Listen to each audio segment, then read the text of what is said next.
Welcome, everyone. It's Angelo Robles, and welcome to Family Office TV.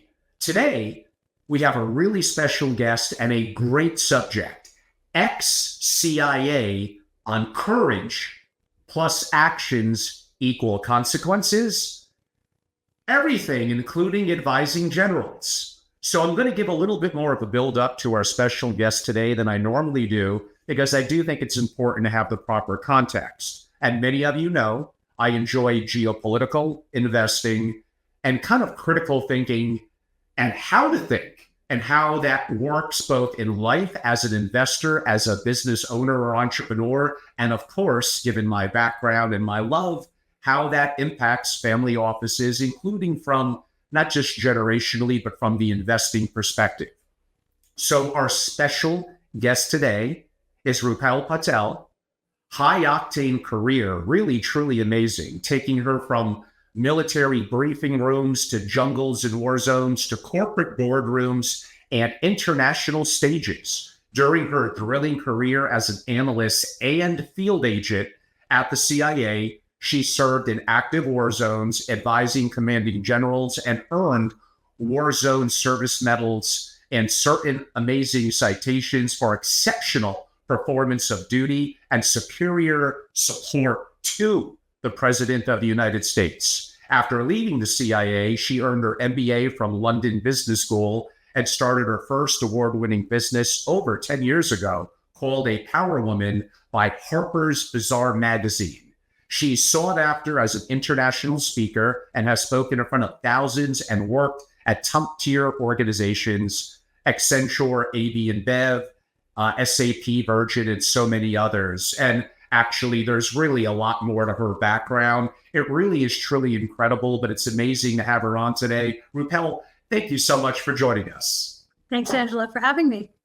My pleasure. Let's get right to it. How do you define critical thinking? And let me give a little maybe context to my question, and it may impact your answer. It's up to you.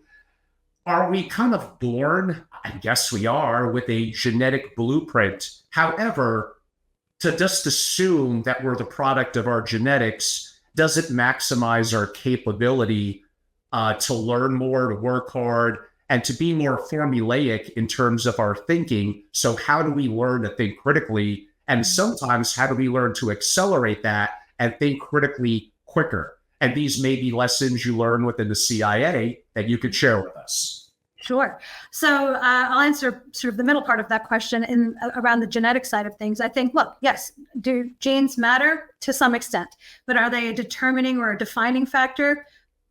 I am not an expert in the field, but my experience in my own life and also in all of the things that I've done in my career has shown me that actually your DNA is not destiny, and that regardless of what sort of the blueprint is of your makeup, you can, and actually the science does prove this, that there are certain things that you effectively switch on or switch off in your DNA through your lifestyle, your habits, your training and other things. So yes, while you have some of the core essence of who you are and what makes, gives you your capabilities and your abilities, et cetera. The reality is that many things, most things in life are learned and trained. And of course, if you invest enough time and effort in pretty much anything, you will get better, if not be excellent at it. So I think there's always room for growth, for learning, for improvement. And even on things that we think are somehow fixed or sort of you're naturally born with around things like critical thinking, the reality is that we can all learn how to be better critical thinkers. I think fundamentally one of the sort of, you asked about the way I make decisions and some of the lessons around critical thinking. For me, it's really about asking the question, why, right? So it's a really simple, if annoying question. But why is this the way things are? Why is, this the best business practice? Or why in our family office have things always been run this way? Or why is the political situation in our country the way it is? And really sort of going down, yeah, exactly.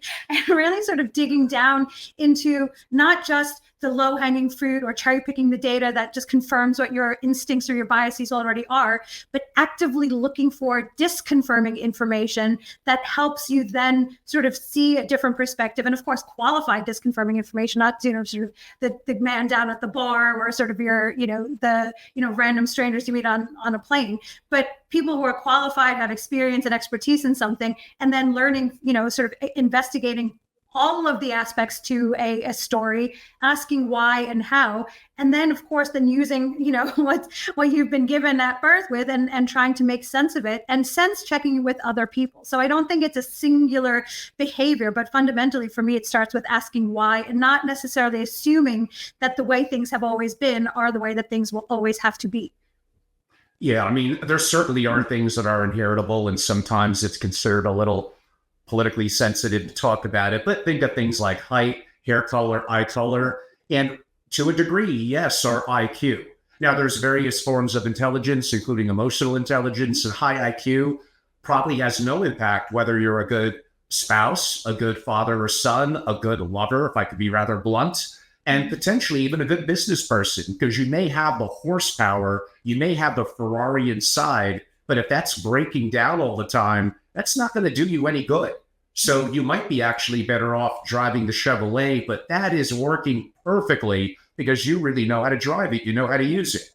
Yeah. We're not all going to be 1 through 10, a 10 on everything that makes what a great human a human. And sure, I would rather have higher intelligence than not, but I think we also need to work with what we got. That being said, I don't want to dive too deeply, although I do think it's valuable, but we don't have 3 hours, or I could hear about your story, how you got into the CIA. And I think all that's interesting, maybe for a part 2. I have more specific questions that are more targeted that I think for my audience will be more valuable than more of the bio and the backstory. But in terms of some of the testing that you likely went through, there were probably their own variations of effectively an IQ test. And those could be as simple as, you got 1 minute to have or name as many words that begin with the letter S. There are going to be 4 letters. And there are certain techniques and strategies to gauge your ability to both think critically and think creatively. And arguably, I would argue they're kind of interconnected. People also don't like to talk about that. Nonetheless, if you could talk a little bit about some of the psychological and inherent testing that they do in the CIA to make sure that you have the capability to learn from their training and to also think for yourself in times when you're not necessarily following an order or in life things go wrong. Mm-hmm. Yeah, so I think some of that happens even before you go into the process of the very long vetting process, because of course they're looking for people who already have some of what they look for is someone who has experience in a field that you will naturally be more critically thinking in, and naturally sort of exposed to different ideas, different cultures, different ways of doing things. And so, some of it is in the way the CIA recruits people who have lived experience in different parts of the world, language capability, all of that kind of thing. And then, of course, sort of by extension, to some extent, if you have proven that you can, speak 3 languages, or that you've, worked and lived in 5 different countries, then clearly you've got an agile brain and you can be taught things that are more specific to the way CIA does operate. And so much of that work happens before you even enter the door, right? And it's sort of, you almost sort of become a good candidate because of the choices you made, even without realizing perhaps, or without wanting to necessarily go into the CIA. And then of course, once you enter the door, there are very, very different types of programs and different training programs that you go through. Some of it is just based on your role and what you're hired to do. So the case officers and, what people would call the spies, they have a whole set of training. The analysts have their own unique set of training. And then some of it is specific to where you are going to be deployed. So for example, before I was deployed to a war zone, I learned not just about, sort of some of the language skills and some of the defensive driving and the self-defense skills, but, weapons training and that kind, and hostile environment training. So there's general training and then specifics, but all of it is really with an eye towards sort of sharpening and honing and refining or developing from scratch sort of the seeds of what you've already entered that building with. When speed in decision-making is crucial, how do we learn to make better, quicker decisions? And an important follow-up, to live with the consequences. Not every decision we make is going to work out. Yep. Yeah, I love that question because I think it presumes to some extent that there is an optimal decision. And I think there are two ways to approach this sort of question. One is there this sort of objectively optimal outcome and optimal decision, or is it a slightly more, I guess, philosophical answer, which is the one that I sort of subscribe to, which is you make a decision and then you make it work, because there's no way to game or to predict accurately all of the many different pieces of what will make that decision right or wrong. And so you work with imperfect information all the time. There is no such thing as, perfect data set, a perfect set of insights, or, you ever having quote unquote enough information to make a decision. And so given that every decision is going to be made under some ambiguity, some uncertainty, some confusion, sometimes feeling overwhelmed with data, that you just do what you think is the best decision given what you have in front of you, and then you tweak along the way. So for me, decision making is, yes, of course, part of that initial decision, but then how you respond and react in real time when the ramifications of that decision show themselves. And that's where the sort of the real agility in how you think and how you respond to problems and solve problems comes into play. So it's a combination of being decisive, but also being an agile thinker and being able to make real time sort of tweaks along the way. Now, there's various levels. If I like vanilla and strawberry ice cream, I go to an ice cream shop with my son. I'm a little unclear what I want walking in, but I go there, my senses are filled. I think for a second and I have to make a decision. The consequences of me making the worst decision are like $5 or $6. I got vanilla, I wish I had strawberry. But there are consequences when you're in the CIA that mean people's lives. You're imperfect. Yeah. The information around you is changing rapidly. So maybe your intel was valuable that specific day, and 3 days later, when the person's acting on it, it's not as valuable because the information around it changed. Yeah. How do you live with sometimes the actions people take on your decisions when it doesn't work out the way that was optimal? Yeah. So, I mean, the reality of the way the CIA sort of engages with foreign policy is we never advise, Mr. President, do this, or Mr. Ambassador, do this. Our role in that whole process is to provide insight and intelligence, but never to decide policy. So we will inform policymakers, but we never decide the policy. And so the reality, and again, I worked in some really sort of politically charged issues, especially, our war effort during the early years of the war on terror. And the politics of that decision and what the politicians and the foreign policy makers are going to do is in many ways something that we can't care about, that we have to be objective and remain hands-off on. And I think that's where the real value of having an independent intelligence organization comes in, is because we don't have a real sort of dog in that fight.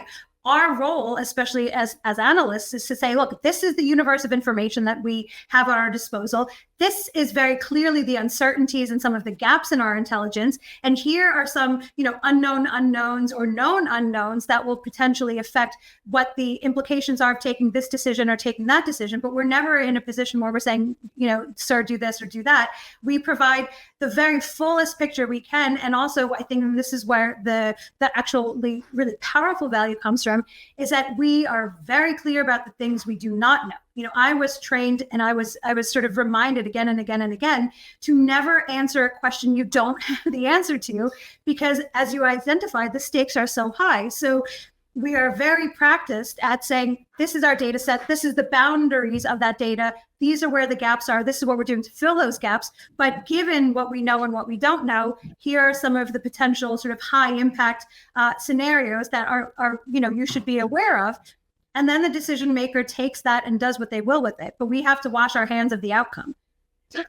I'm trying to see how I could frame my follow-up and my next question, which relates to what I've been asking. It's probably going to be imperfect, but I'll give it a shot. First of all, being a proud American, certainly thank you for your service. And a lot of people that were in three-letter agencies, that are in military, kudos to them. Could I make the argument, in pushing back on that a little bit, that to some degree, unless you're the absolute person making a decision, let's think in the military, a general, but then they have to answer to someone, inevitably including the president as well. To some degree, are you a soldier? Are you told how to think? And are you able to think independently when the condition requires it? Because again, Murphy's Law, things go wrong, especially being a field agent. I know you want to rely on your inherent skill set and your training, but could you get going into business in the civilian world? Could you get a little bit too caught in the box and you're relying on others and not thinking for yourself? So I think the real beauty of working at a place like the CIA was that we were independent. We still are independent. There is no, there's no sort of angle, or like I said earlier, no sort of specific outcome or dog in the fight that we have, that we want to see this happen versus this happen. The reason we remain independent, and the whole reason for our being, is to be an independent sort of source of intelligence, unlike, for example, some of the intelligence organizations that are affiliated with the military, because of course there's a sort of a more military bias, or with, for example, the State Department. The State Department has an intelligence unit, and there perhaps is a bias towards diplomacy and sort of different agendas. The CIA, because it is unaffiliated with any other sort of foreign policy organization, can and is as independent as you can be. And so again, we didn't have an outcome or an agenda that we wanted to see make happen. And I think that ability was or that position was constantly embedded in the way we did especially our analytical work, because we were always trying to poke holes in the argument. Well, if this is what our best analysis is, what other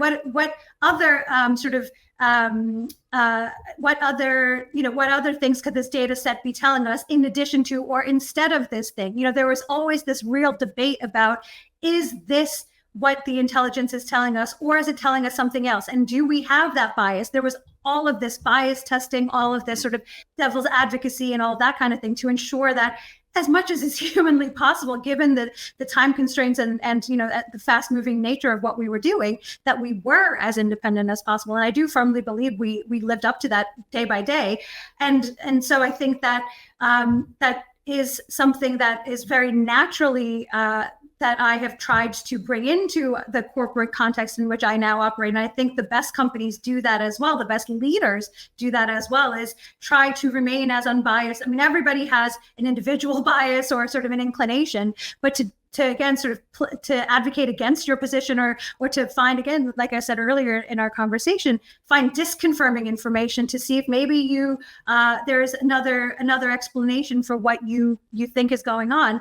That has been hardwired in me for sure, but definitely in the organization overall. I would probably define leadership as the ability to inspire and the capacity to serve. A little simplistic, but people like things short. How would you define, in your experiences in the CIA and now as an entrepreneur, the value of leadership, but how do you define it? Yeah, for me, it's also very simple. It's about taking ownership of a problem and the outcome. So you don't need a title to be a leader. I have worked with some incredible sort of peers who took on sort of a leadership attitude and an approach. And I've also been in that position myself where, you see it, that something that needs fixing, that needs changing, that can be improved upon, and you take it upon yourself to make it happen. You bring in the appropriate people, you do all of the stakeholder management and all of the conversations and the negotiations, but you don't need a title to do that. So for me, it's fundamentally about, again, sort of identifying and solving problems and owning the consequences of your decisions and how you've proceeded to fix that problem. I think this applies to a family office. It applies to an entrepreneur building a company with hiring talented people, and absolutely.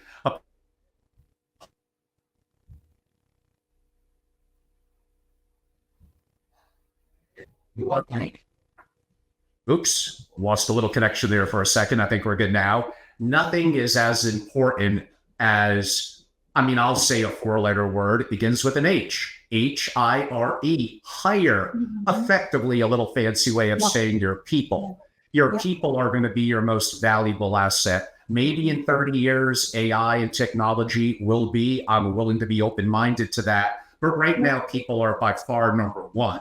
So taking it from the CIA level to even you as an entrepreneur now, I'm assuming the capability of them hiring the right candidates to bring into the CIA is probably equally as important, if not more valuable, than their secret processes. How Does that apply to you, both in your ex-CIA as a CIA agent, as well as an entrepreneur now? Yeah, and it's, well, you've identified it perfectly. It's being very conscious and very careful of how you hire, not just going to the obvious places or the places you've always recruited, but acknowledging that capability. This again ties into your question from the beginning. Capability and ability is dispersed across the population, but we don't always do the work to look for that capability because it is just easier. Oh, well, we've worked with this recruiter before, or we only hire from that school, or, whatever the sort of the best practices become over time. And again, this goes back to shaking things up and questioning why. Well, why should we assume that only the best candidates come from, for example, Ivy League schools? Do we assume that every other university in America is churning out idiots? No, of course not, right? And so our hiring practices need to reflect the reality that ability and excellence is dispersed. And that was, again, very, very true at the CIA. The organization evolved from being a bastion of sort of well-bred young men from Yale to being quite a very dispersed talent pool. And, the university that I went to was one of many that the CIA regularly recruited from, but it was one of many. And it's not always the obvious ones that, people assume is, where you're going to find the best candidates. And so the hiring well is, of course, essential, but then it's also about training well once they're in the organization. This was true at the CIA, of course, and the two companies that I've built and am still running, and also about managing that talent. I think that's the thing that many organizations get really wrong, is just because you were hired for a specific skill set and a specific expertise does not mean that is the full breadth of everything that you can contribute.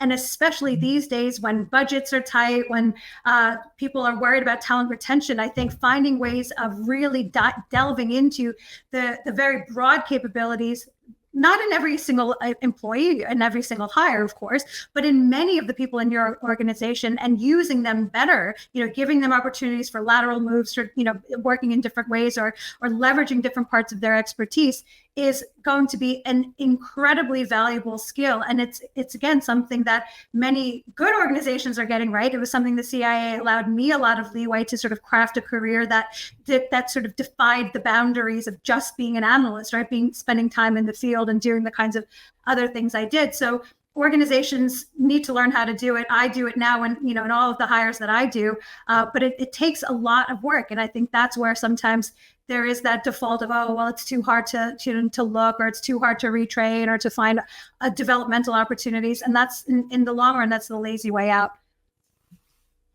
Indeed. And a little bit of a note to my audience. Again, my love is family offices, and really my focus, my core love and passion within the single family office community is effectively practice management. How to go from mediocrity to good, and from good to great. And that 10% chasm, as Jim Collins talks about in his great book, is very, very difficult. But there are certain systems, processes, ways of thinking, and ways to learn to think critically that are very, very important. So for me to do interviews that are a little bit untraditional for the family office world, one, I find it invigorating.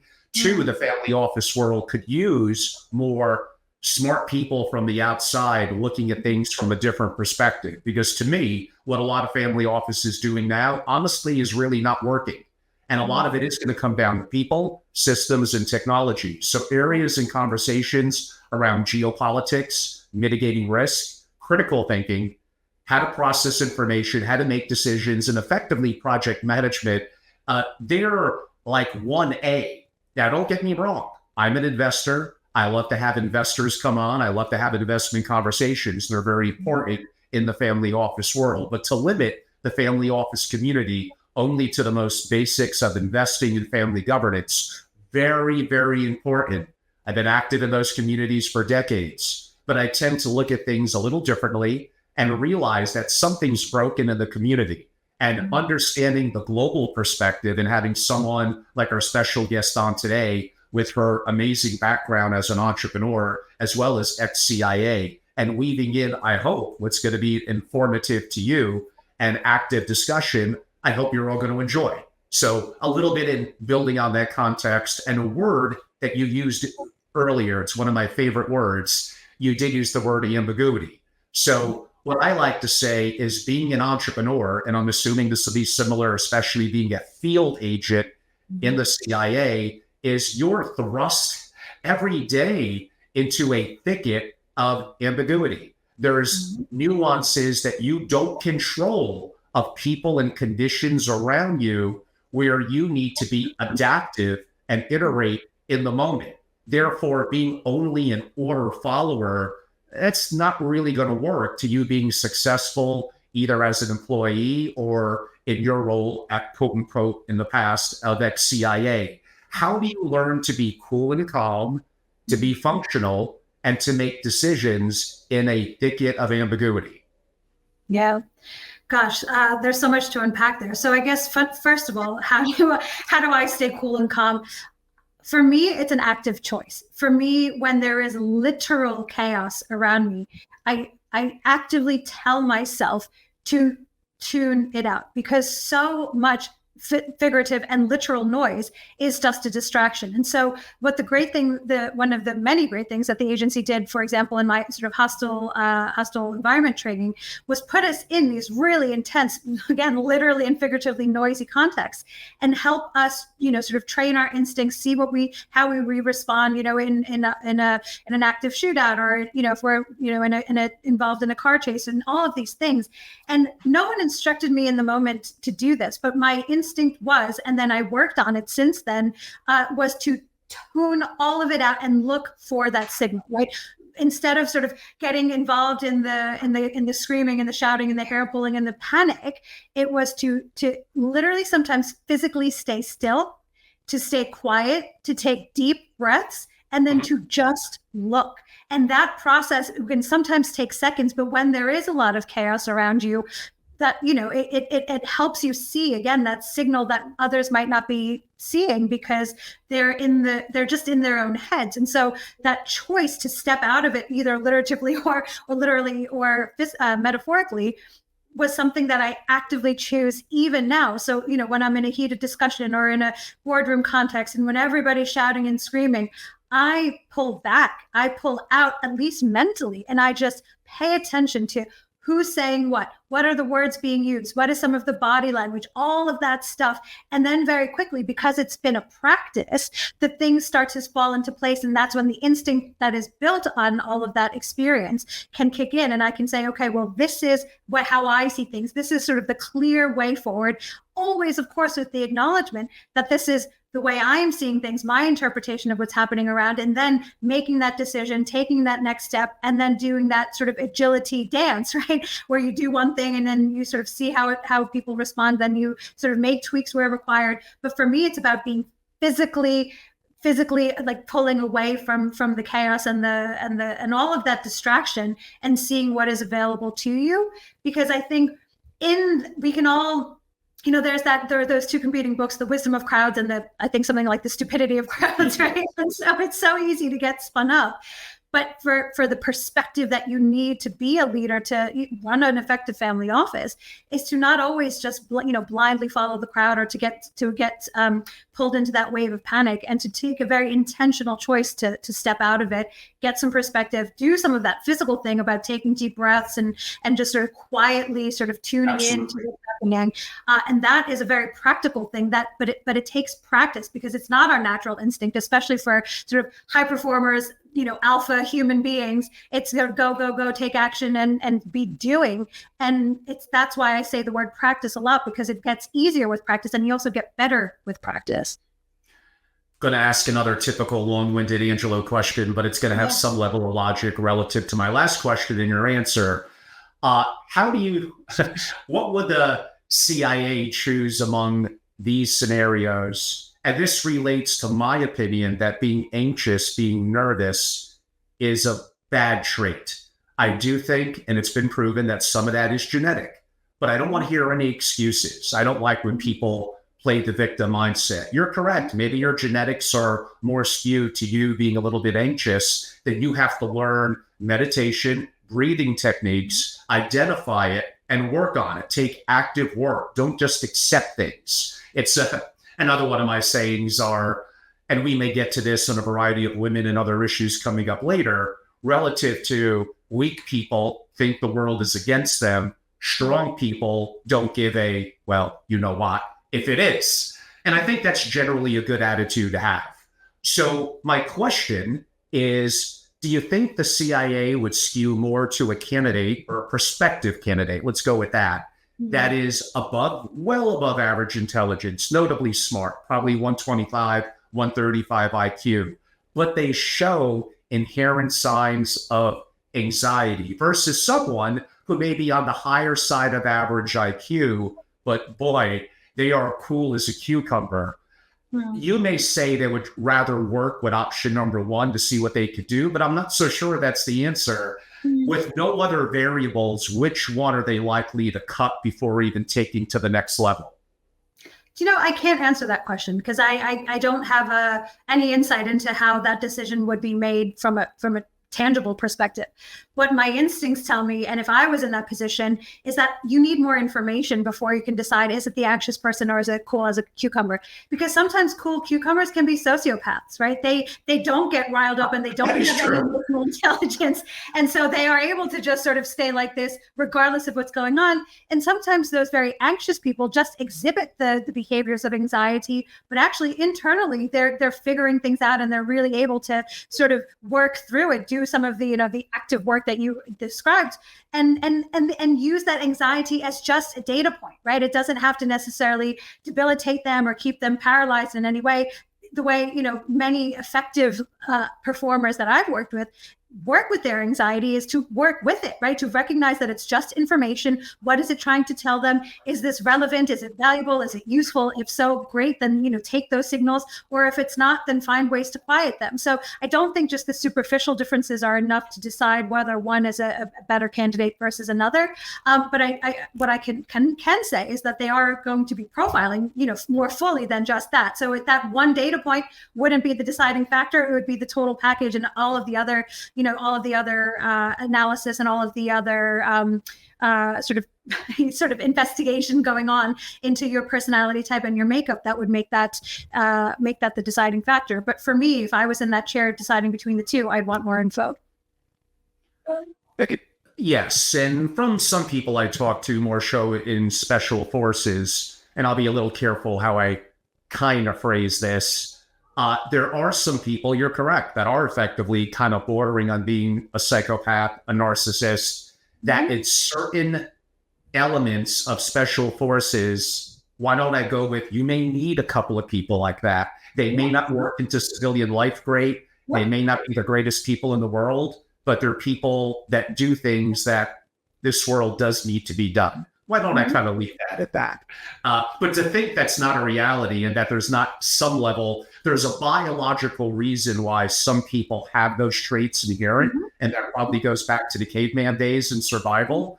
And are we really that far removed in some ways, take away our technologies from that basic instinct? So you all could read a little bit between my lines on that one.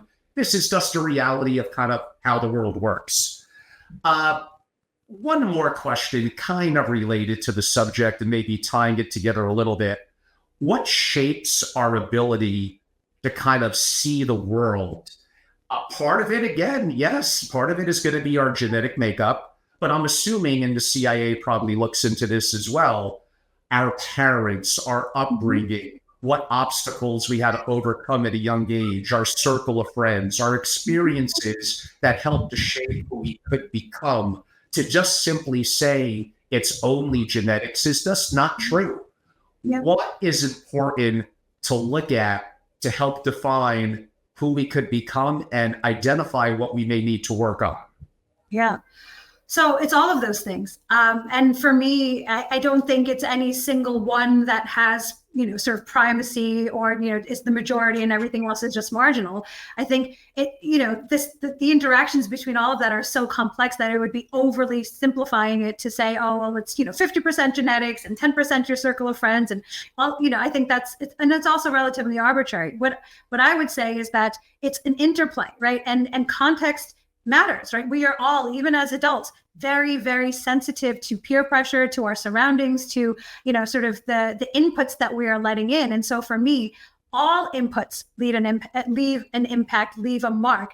Yes, bigger or smaller, depending on the frequency of that interaction or the intensity of it. But every input leaves a mark of some kind. And so in order to unleash performance, in order to see what we might be capable of, I think it's very important to curate those inputs very consciously and say, if I am trying to go from here to there, what do I need to change in here? Who do I need to be speaking to? What different inputs do I need in order to be able to achieve that goal? And be that conscious of it instead of just passively taking on any and every bit of advice or insight or whatever it is that we're constantly bombarded with, and being very, very vigilant about those inputs.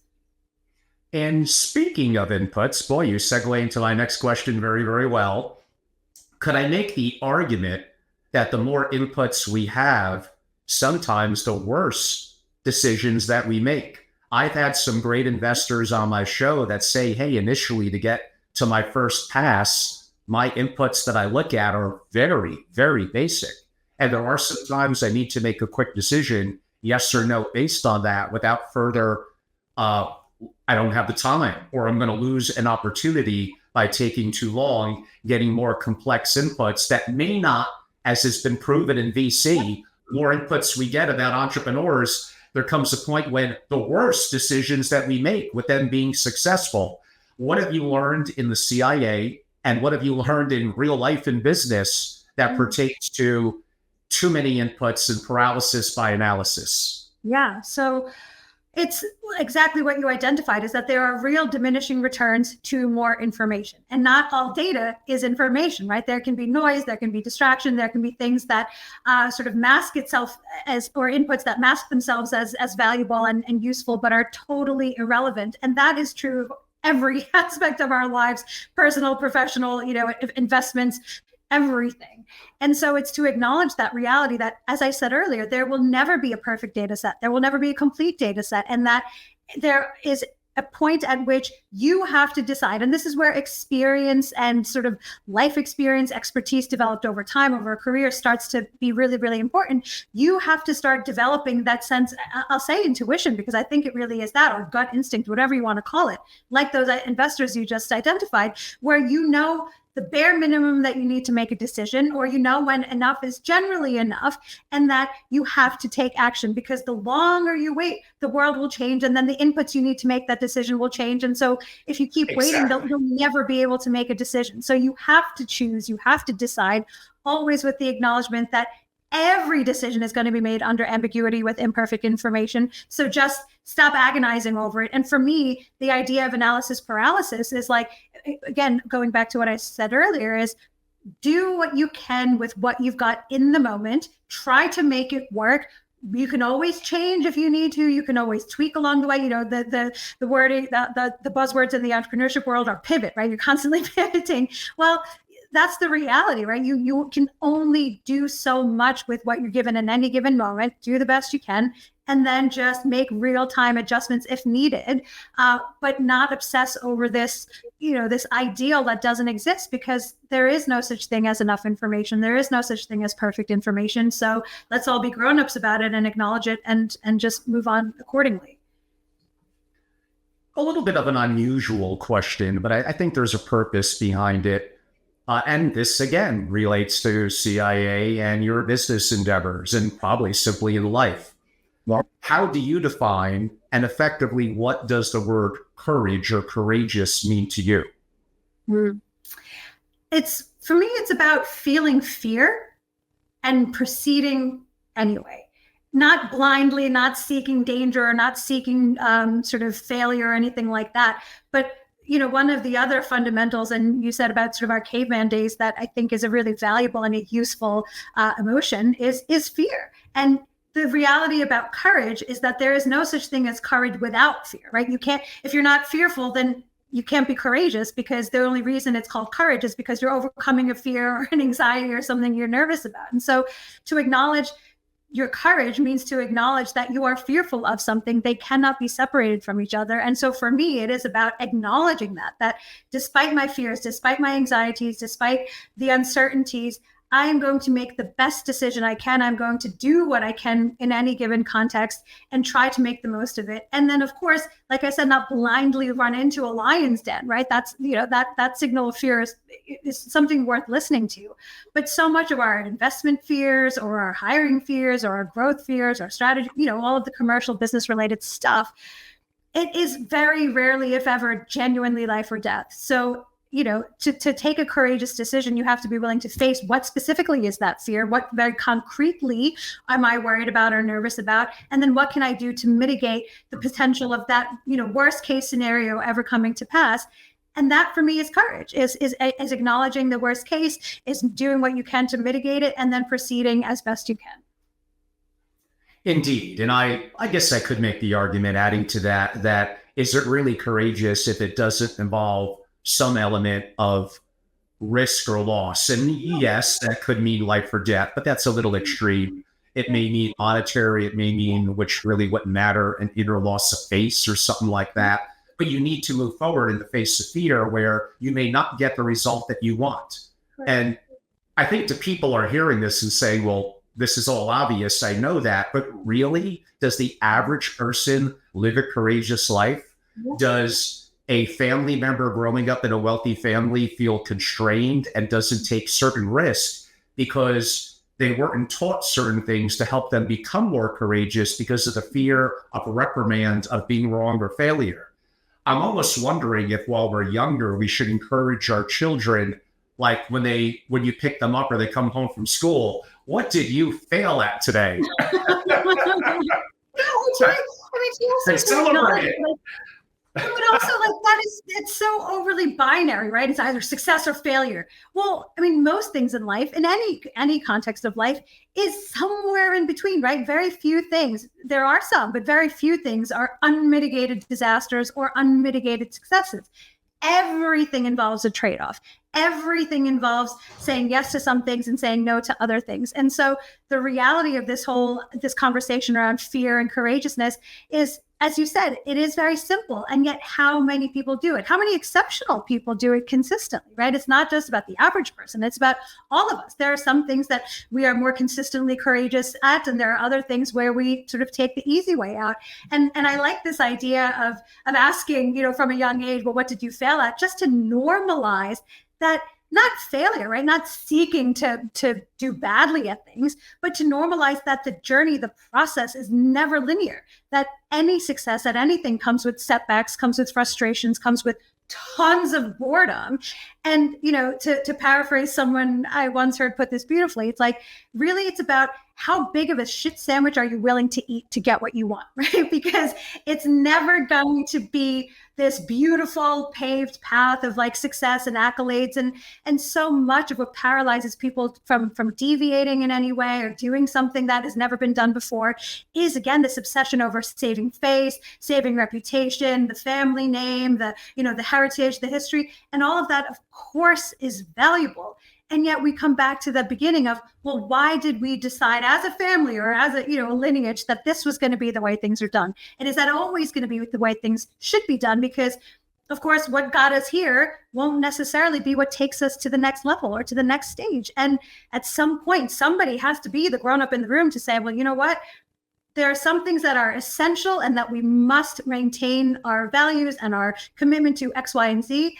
But maybe we can play around with how we go in this area or in this aspect of our business or even in our lives. And that, as you said, because of the pressures we feel from society, family, culture, all of those things can feel really, really debilitating. But also, I take a big picture view of this as but what's the alternative? Then you live somebody else's life, you live somebody else's choices, and you're never an agent of your own anything, success or failure. That to me is such a waste of this one opportunity that you have to be on this planet. So why would you throw it away? Sometimes if I'm in a conversation bordering on an argument or a debate, and I might be a little bit outgunned relative intellectually or with my knowledge at that moment on the subject, I think there is a good way to help diffuse that and basically to ask if you're on different sides of the argument. It's a little bit of a sneaky trick. So audience, hopefully I'm teaching you a little bit of something.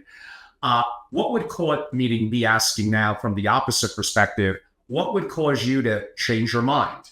So by asking that question, I'm kind of noting to them that you're so anchored in your opinion, that opinion being the emphasis there, that there's nothing that could change your mind. And that's not a good look on you. Or there are certain conditions or facts that could change what are there that could cause you to change your mind. Most people, because of, again, ego, they'll kind of anchor in a little bit on the first one, which I think doesn't make them look good. Now, I don't know if that relates a little bit to CIA, psychological training and all that, but this goes back to what you said earlier on confirmation bias. And this goes back to always questioning, what would I need to see to show me that I'm wrong? Exactly. I think especially, and we can go into political discourse a bit because this is relevant there, but we've gotten to a point in society in general where everybody is just digging their heels in. I'm right, you're wrong. I'm 100% accurate, you're a total idiot, right? There's no room for nuance. I think for me, that's what has been so frustrating of seeing sort of what's been going on for the better part of the past decade or so. It's just this inability for people at all levels, very smart, very excellent, very accomplished, and everyone has lost that ability to see nuance, to ask questions, to actively seek out disconfirming information instead of creating these echo chambers. And it's becoming a real crisis point because, the machines can do that for us, right? The machines can take the extreme position and then just, sort of batter us over the heads with it. But human beings are not one or the other. We're not code. We're not 0 or 1, right? And everything is somewhere in sort of in between.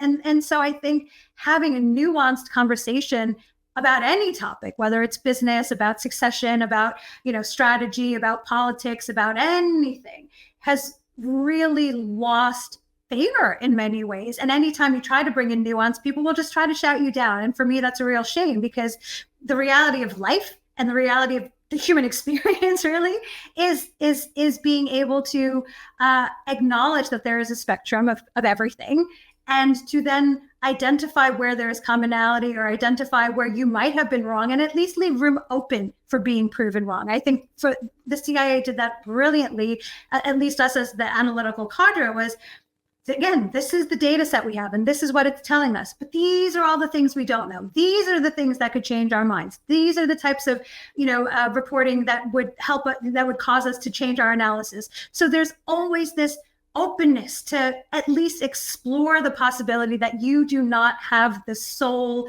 right answer to everything. And I love being in contexts where debate and intellectual curiosity and just creativity is more the norm, because that's where the magic is, and that's where the true innovation and the true longevity and the true sort of future, I think, if we're, thinking again commercially, the future of any type of organization is going to be in that, as opposed to like digging in your heels and saying, well, this is the way we've always done it, so this is the way it's always going to be.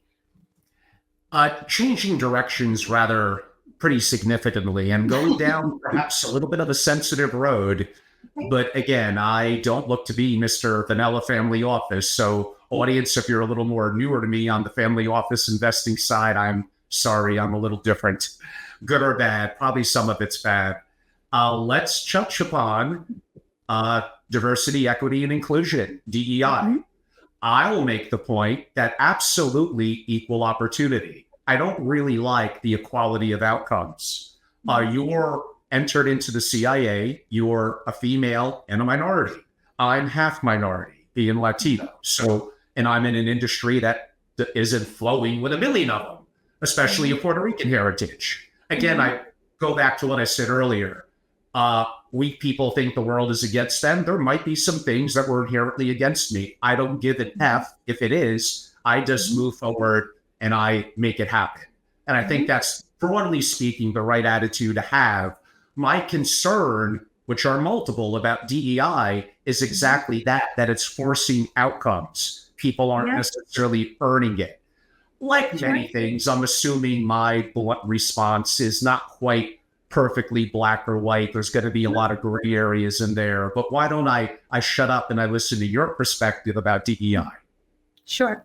So I will start with an acknowledgement of my opinion is exactly that, right? I haven't studied the issue in any deep way. And but I have been thoughtfully watching what's been going on. And so I'll say many things.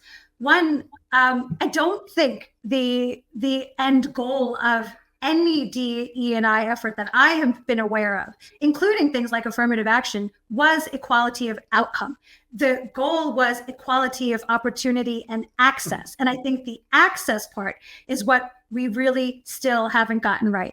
So I will give you a very relevant example since we're talking about wealth. In the United States of America, it wasn't until 1974 that women were allowed to open bank accounts, apply for loans, get mortgages without a man co-signing. So this is in America, a liberal, open, democratic society, 1974. That is most of our lifetimes. All of the people in your audience, that is your lifetime. Either your mother, your sister, you yourself were born at a time when women were not, when women had just gotten the right to have some access to financial freedom. So all of a sudden, that's only 50 years ago, right? So that access, that equality, that gender, and this is just the gender lens, not, all of the other things. We have had 50 years of access to wealth and wealth creation and investment, et cetera, because of course we all know, right? If to create money, you've got to have some money to make more of it. That was only available to women until 50 years ago, whereas it was available to the other half of the population for hundreds of years. So the reality is that a lot of DE&I efforts are trying to accelerate the process, right? We don't have another few hundred years to get to a point where we're giving equality of access. But that is just one example to one sort of demographic where it's just so vividly shocking that it was so recent that something so fundamental to wealth, to independence, et cetera, has only been afforded in the 1970s, not the 1870s. So there is a hell of a lot of work that still needs to be done. And there's a lot of this idea of like, oh, well, DE&I efforts, oh, they're just picking any old warm body that's a woman or a Black person, they're just sticking them in positions of power and influence. That is not what is happening. Because again, when done well, the effort is just being made to find the good candidates who do fit all of the criteria, but you have to look a little bit harder because the networks, the professional networks, all of those things were not full, still are not very, very representative of what the US population looks like. And I think one of the challenges that I have around DE&I is the language that we use, right? I'm an analyst, I'm a writer, I'm a words person. And when we talk about diversity and equity and inclusion, people all of a sudden get really defensive because it's being perceived as this thing that's being forced upon you, that you have to do this thing. Whereas for me, it's about normalizing what organizations across the board look like, and boards literally and figuratively, right? It is not normal for the US to be as ethnically and gender-based and all of these other things diverse as it is, and yet for most of leadership, for most of corporate leadership and political leadership and everything else, to still be so skewed in favor of one part of that demographic. So if that is the case, this goes back to asking why, right? Well, why have we gotten to this place where there is this skew? And then what are the things that underlie it? And then what can we do to create more accessible opportunities so that the talent that is equally dispersed across the population, or evenly dispersed, not necessarily equally dispersed, but evenly dispersed, that those people are given the access that others are. And then lastly, this whole argument about sort of qualified people. Many of your audience will probably experience, maybe even in their own family office, where it's not the most qualified person that's in the position of power and leadership. We've seen this in politics. We see this in corporate governance. We see this in every aspect of human endeavor. Qualifications are not the only thing that come into play. The world, sadly, is not a pure meritocracy where the best person always rises to the top. There's luck that comes into play. There's connections that come into play. There's many, many, many other things. And we talk about, for example, in universities, the affirmative action pushback. Well, what about the legacy kids who are getting in regardless of whether or not they were qualified to get in? What about all the athletes who are getting in regardless of whether or not they were academically qualified, right? We sort of cherry picked when it was okay to qualify and when it was okay to bend the rules. And that's also, I think it became politically convenient to do it that way. But of course, it's not honest. So let's be really honest about how much competence and qualifications actually come into play, because I work with a lot of organizations. I work with a lot of C-suites, with boards, with large organizations. And they will tell me that there are people in their own organizations who have gotten to positions of power, influence, authority who don't deserve to be there. So this is not a unique malaise only affecting underrepresented communities.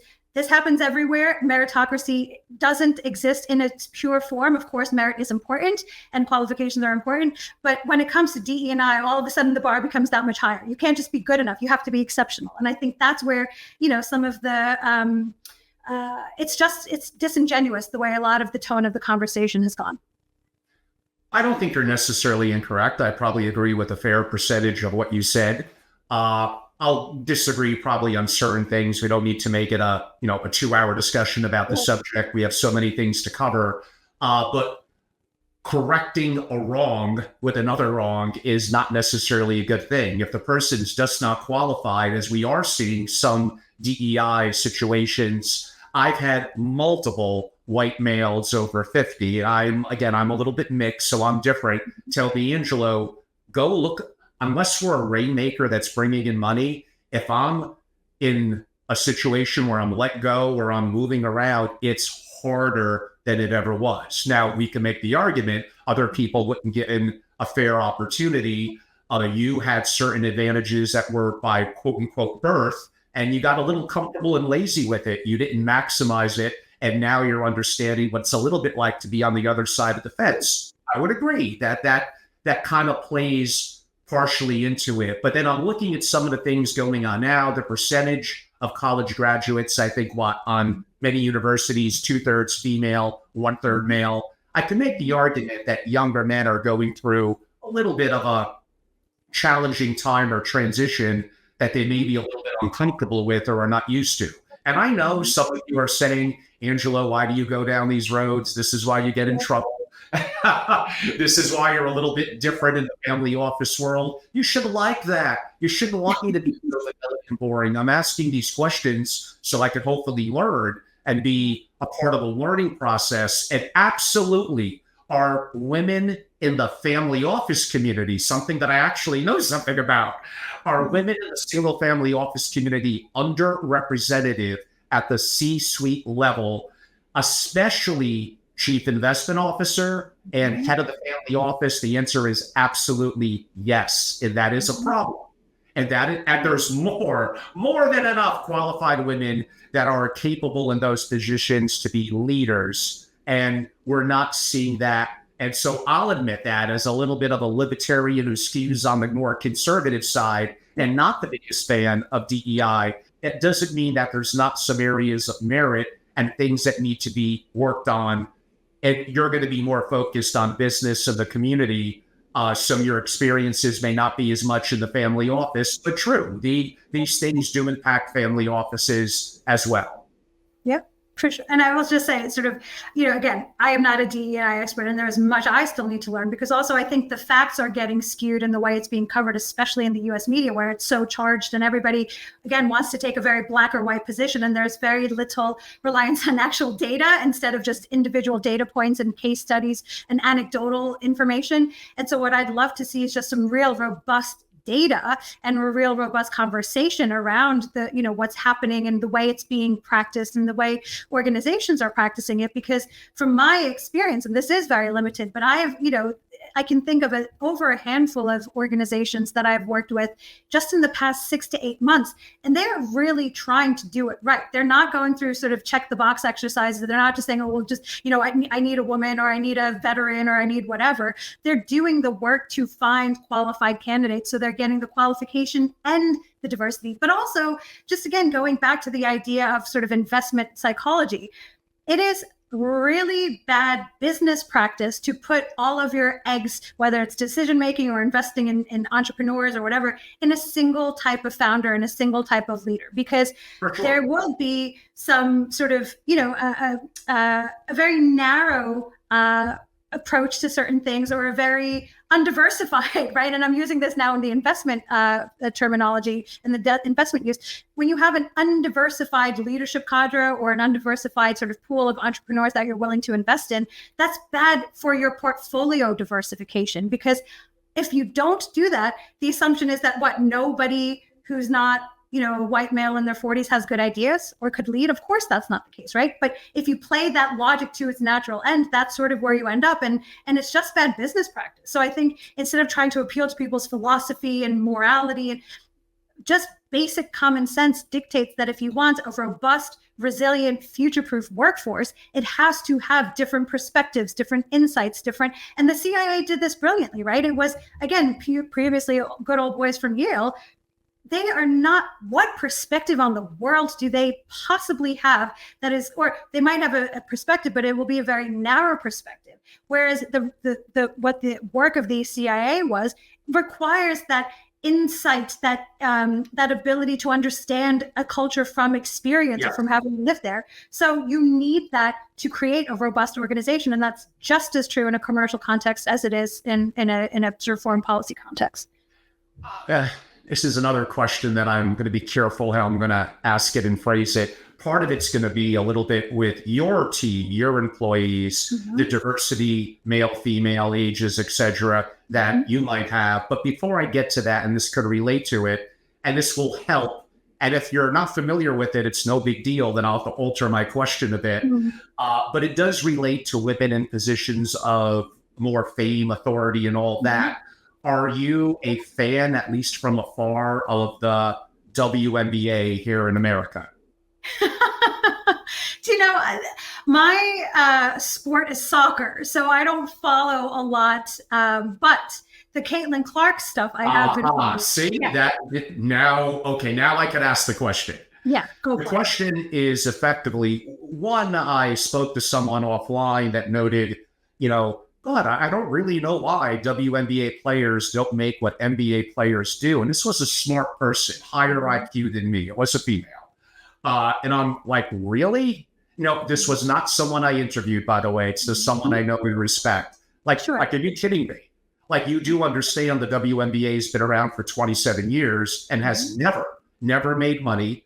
It does simply, it's money. That's all that it's about. It doesn't have the attendance. It doesn't have the revenue from attendance, and definitely does not have the TV ratings. And still, even though that's just so obvious and logical, I still got some pushback, which was a little concerning. Now, are things changing? Is the women's game getting way more attendance? Is it getting a new TV contract that I believe comes up after this year? And it's all about the money. If the revenues from the gate, from advertising justify it, then absolutely the salaries as a percentage of income should be transparent in terms of the finances of the teams and go up. But that wasn't really my question. That helped to set the context. Here's the question. And it's a bit of a sensitive question. Sure. I didn't really follow much about women's college basketball for some reason until the beginning of the tournament. And Caitlin Clark, I don't know. I like to watch the best of the best. Michael Jordan, LeBron James. She got my attention. That made me way more familiar with her being drafted in the WNBA. And I've seen multiple games that even didn't involve her in the last 2 weeks. And I'm really, really liking it. It's great. In some ways, I'm liking it better than the men's game. But I do have a but. And LeBron James has mentioned this, and Charles Barkley, and they've both gotten a little bit of trouble. There's a lot of hate about Caitlin Clark that is coming from women.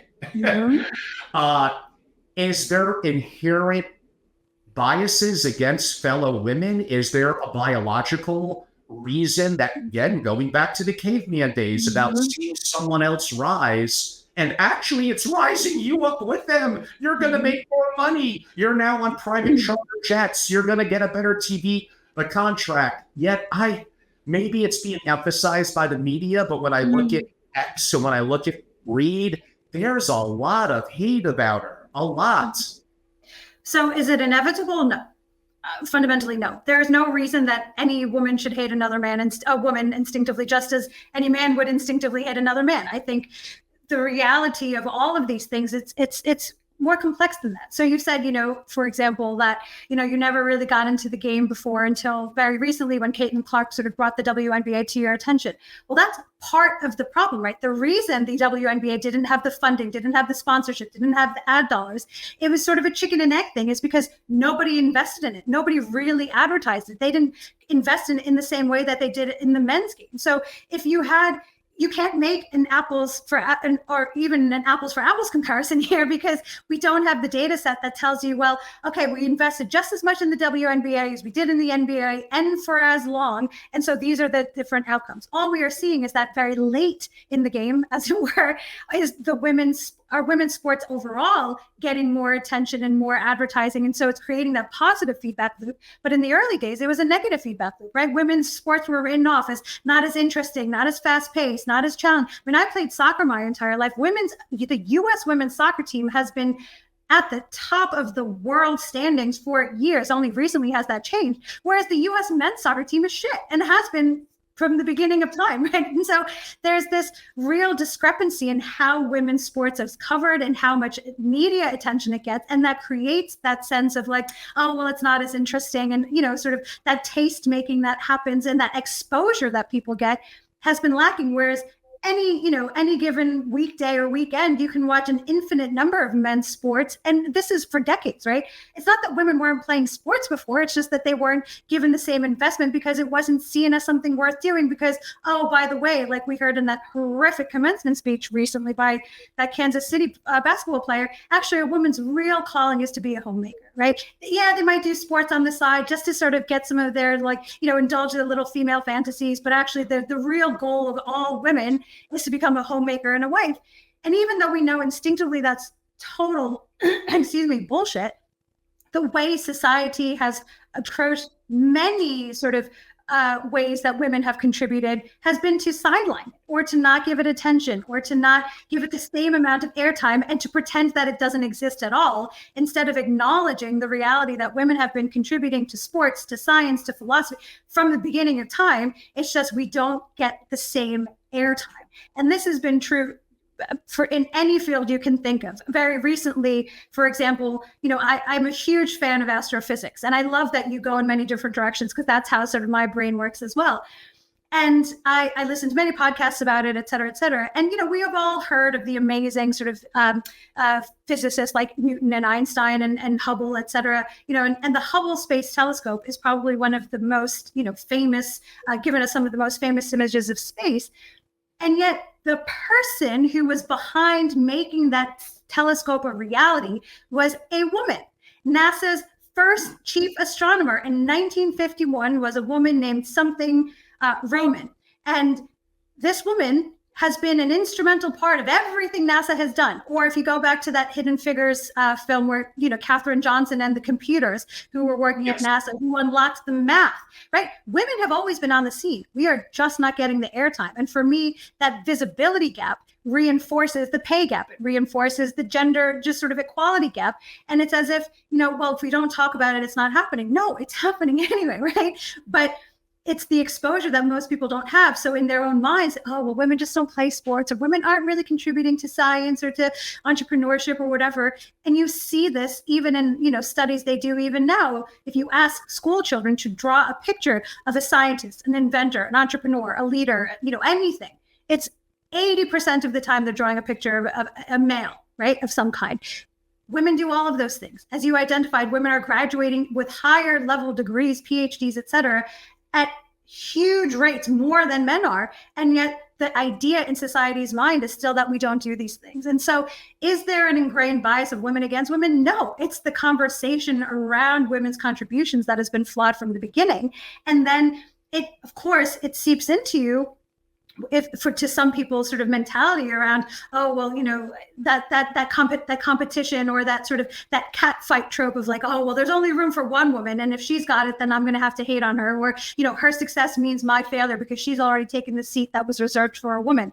That's all a historical holdover of the reality that women experienced. And again, whether it was in Congress or in corporate boards or in leadership positions or wherever, that once there was a woman, it effectively did mean that, it was closed to other women. The reality was that that one seat was taken. And so you had to compete with other women. Now that is not the reality. And I think that idea that women are constantly, again, I call it the cat fight trope because it comes up so much in pop culture and in conversations around gender. It's total nonsense. I know far more professionally accomplished women who are supporting each other and championing each other than, all of those haters on Twitter who are trying to bring Caitlin Clark down. I hear you. I think one, and we hinted at this earlier with information and conversations, we probably have somewhat different opinions, but I'm actively listening to you. And I didn't think about that angle. And I think you're correct. I think the fact that it hasn't been marketed as effectively as it could be impacts its attendance and revenue. Now, I could make the argument because it's under the NBA's auspice. So there's the NBA commissioner. There is a WNBA commissioner, but it's somewhat is under the auspice of a male. The NBA commissioner, I could make the argument they're not getting the job done. The reality is it shouldn't be 27 years to not be profitable. That's not acceptable. You as a business person know, okay, maybe a year, 3 years, 5 years, maybe in something that certain things may take 7 years, but you have to change the leadership. Something's wrong. But I agree that I didn't think about that angle, and you did help me think about that, and I appreciate it. I do need to comment on a couple of things you said, and we can either leave it at that or you could comment back. It's okay, because I want to learn. First of all, for the audience that doesn't know, and we're probably briefly going to ask you about AI shortly, but the concept of AI was first initiated by a woman. It was way back, I believe, in the 1830s. I could be a little off on my year, and I believe off the top of my head, her name was Ada Lovelace. So look it up. It's actually pretty incredible, like what her ideas and kind of inventions were that we just didn't have anywhere near the technology to make it into a fruition. On the soccer point, you're correct. I could say, the U.S. women's soccer team, what we call it in America soccer, I get the world calls it football, I get it, was way better than the men's team. I do think the women got at minimal equal amount of attention because they won, but I think what led a little bit to it turning a little sour the last couple of years is I do think they went too woke for America. And I do think there is a little bit of a change in the pendulum where things are swinging back in a little bit of a different direction. Now, again, this is also a subject that we could spend hours on and go back and forth. My last comment relative to what you said, and it's a bit of a sensitive one. So the person you're bringing up with that commencement speech, a lot of us only heard clips from it. His name is Harrison Butker, and he's a kicker for the Kansas City Chiefs in American football. I agree the verbiage homemaker was absolutely not the right choice of words. But what he kind of said prior to that, and he should have altered a little bit of how that ended, from his perspective, being very Catholic, very religious, and very conservative, that's his perspective, was mother and spouse. The word homemaker has somewhat of a negative connotation, where being a good spouse, being a good life partner, having children, raising children, I mean, that's the life of what makes the world go around. That's incredibly important. So we are going to have different perspectives. I would say that I understood his perspective. I agree with parts of it. Other parts I thought were too extreme and not for me. But I wouldn't say that I totally discounted it. And I would still, I think it was like 20 minutes. It wasn't that long. I would still recommend that audiences, as opposed to a clip, which again, we'll agree could be nuanced in what the media wants you to hear, probably choose the whole commencement. Yeah, well, so a couple of things just on that point is, I think the reason, again, from the certain clips, some of what really got me riled up was the fact that any person, anyone, any man, any woman would tell all women what they should want, right? Yeah, it's nice that you got this university degree, but actually what is going to make your life most fulfilling is being a wife and a partner. No one would ever speak to all men in that way, to presume that, hey, Angelo, you know what, this whole family office thing, it's a really nice hobby, but maybe you should just focus more on your calling to be a father and a partner, right? Because why is it any less important for the men to play the role of spouse, partner, homemaker, because it is a home, right, that you are co-creating together. And I think that that discrepancy of like, you know what, it was so patronizing. It was so, oh, we're here, and the men just, we can make all the decisions for you, and what you really want in your heart of hearts is going to be something that has nothing to do with your academic training.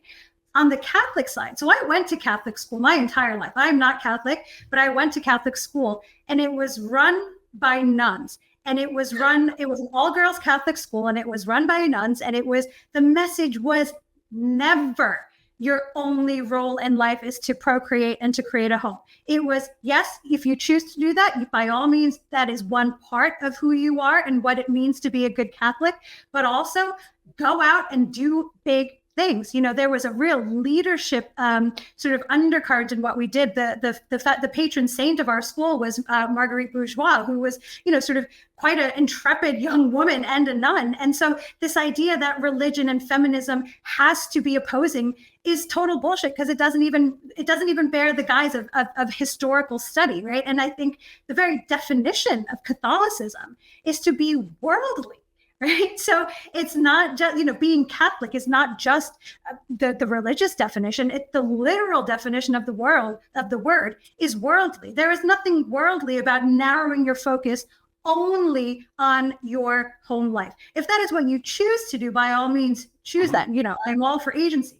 But what I'm totally against is for anybody telling a group of anybody what they should or shouldn't care about. And I think that was the tone of it. It was like, And I think what I found particularly insulting on behalf of all of the women in that audience was, this is their commencement, right? They had spent 4 years busting their backsides off to study, to do whatever they were doing, to explore. And yes, it's a Catholic Christian university, but they were there to learn, and to have someone just dismiss it offhand, to be like, those 4 years were irrelevant. Now you can go off and live your real lives by becoming, wives and spouses, and basing it on his own experience. He doesn't know what his wife is necessarily thinking, right? I mean, to presume that he also is like this benevolent force that just has everybody's best interest and knows what everybody wants, I thought was just ridiculous. So even in the context of being in a Catholic institution, it wasn't a very Catholic or Christian message. I hear you. And again, I'm listening to your perspective, and some of it does make sense to me. And I don't want to hear only people that agree with me. I want to hear people that would have a different perspective, so I could become more open-minded, so I learn more. The reality is, I think we could literally do probably an hour or two on this and go a little bit back and forth. But I think we'll agree that because I always have a million subjects that are all over the place to cover, and I do want to be respectful of your time. Thank you for that, by the way, but I am going to move on. But I would like to revisit those at some point in the future. But for now, what I've also learned, and this relates a little bit to poker, it relates a little bit to gambling, it relates to investing, is kind of your conviction on an idea and kind of the bets and decisions that you make. Meaning that, suppose I'm a gambler, I could be right 80% of the time. By the way, that would be ridiculously incredible. But suppose what I'm right on is kind of small and not that, it's kind of inconsequential. But I'm only wrong 20% of the time, and those are all my big bets. Therefore, I look optimally good with my ratio and my percentage compared to an average mean. But it's not just the decisions that I make, the so-called bets that I place. It's the chips that I'm putting down, the consequences of those. How do you judge that? And I know we kind of went down this road earlier, but in real life, sometimes we don't have time to sit back. We gotta make these decisions quickly. Yeah. So again, it comes back to this idea of capturing the data, right? Because so much of what happens in a lot of life, actually, not just in business context, is what I refer to as vanity metrics, right? We talk about sort of year-on-year turnover growth, or we talk about sort of, taking over this many new markets, or we talk about, these big, seemingly impressive sounding things, an 80% sort of hit rate at the poker table, or whatever it is. And the reason I call them vanity metrics is actually what's behind that. Is it that you are winning, 80% of your $1 bets and losing all of your $1,000 bets? Well, then clearly you're doing something wrong.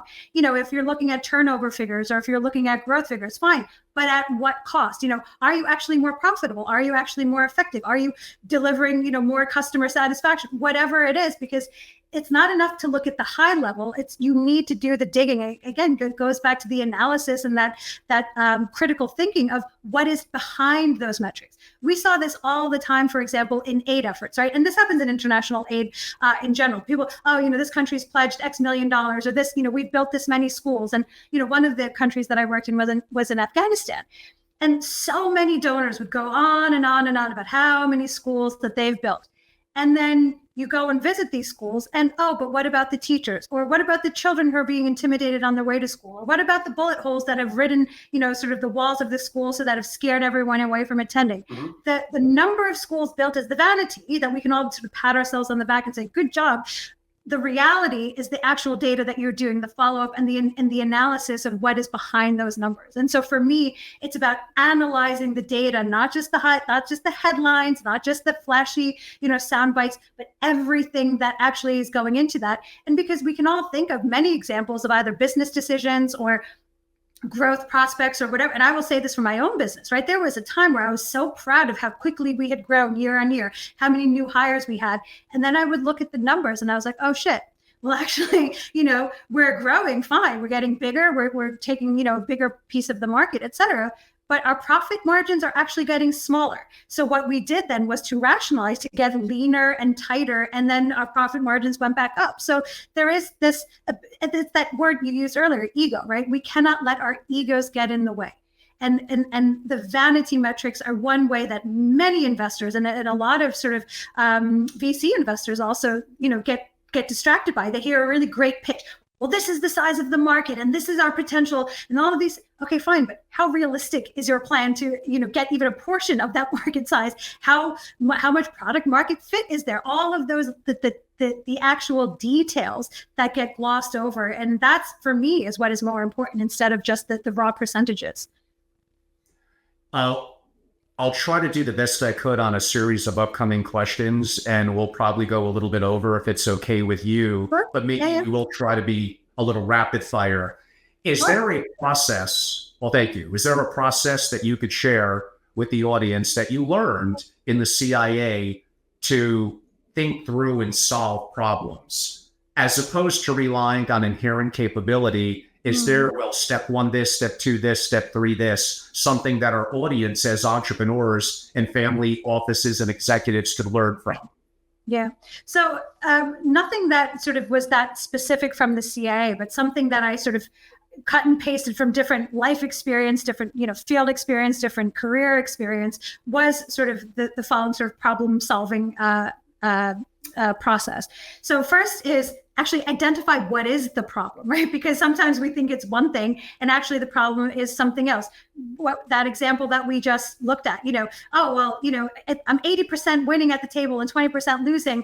That shouldn't be a problem, but it is. What is the actual problem? It's, the 20% is the big bets, right? So what is the actual problem? And so often just getting to to distilling it and getting very clear on what the problem is takes a lot longer than people assume. So don't rush through that process. So what is the problem?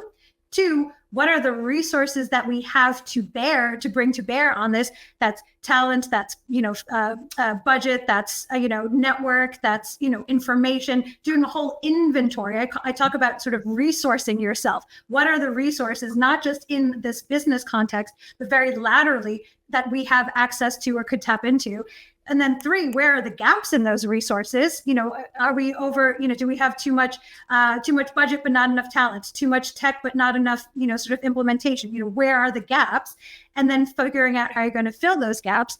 And then in parallel, it's deploying the resources you do have to start chipping away at that problem. So while you are working towards solving it, you're also filling in any gaps and trying to get more resources to bring to bear. And when I say resources, I don't just mean the tangible, right? It's things like knowledge. Do I need to learn a new skill, or do I need to hire, do I need to talk to my lawyer, to my accountant, get expertise? And then the last thing for me that has been absolutely fundamentals for problem solving is, of course, there are many ways to solve a particular problem. So, and sort of doing that process is one element.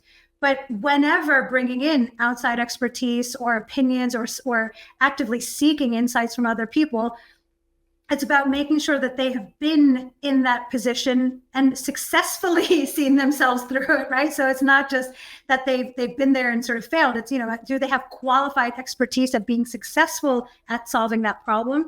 And then the second key part of that, and this is the one that often gets overlooked, is, are they aligned in values? Because again, problems can be solved in many different ways using many different tools, many different resources. But if there's a misalignment in values and you're just doing something, to be expedient, that's not going to serve you very well. It's not going to serve your reputation very well. It won't serve your organization very well in the long term. And so it's finding those experts who have the qualified experience as well as are aligned with your values, your community's values, your company's values, and making sure you're not getting, pulled in lots of different directions from people who might have just as much qualification, but to have a different sort of outlook and value system. Every decision you make to focus on one thing or multiple things means that you can't tackle everything. We only have so much capacity and so much time. I believe if we look at it from a unique perspective, we're really limited by time or energy expenditure, which sometimes we equate to what's the value of that from a monetary perspective. But my big picture question, and this again relates to both CIA and human business life, we do, whether we like it or not, we do need to prioritize. How do you make the tough decision what to prioritize? And do you sometimes need to reprioritize more frequently than you think you do?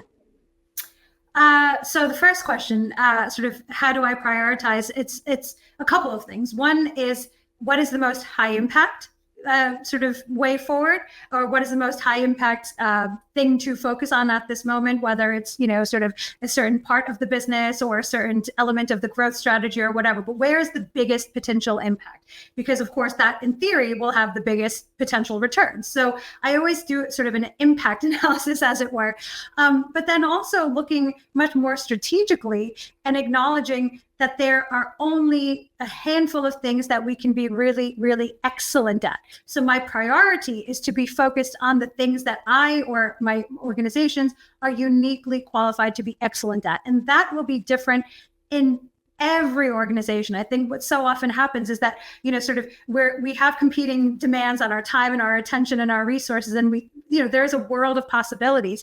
But the reality is we don't often do the exercise of understanding, well, what makes us unique? What makes us unique as a family office? What makes us unique as an investor pool? What makes us unique as individual decision makers?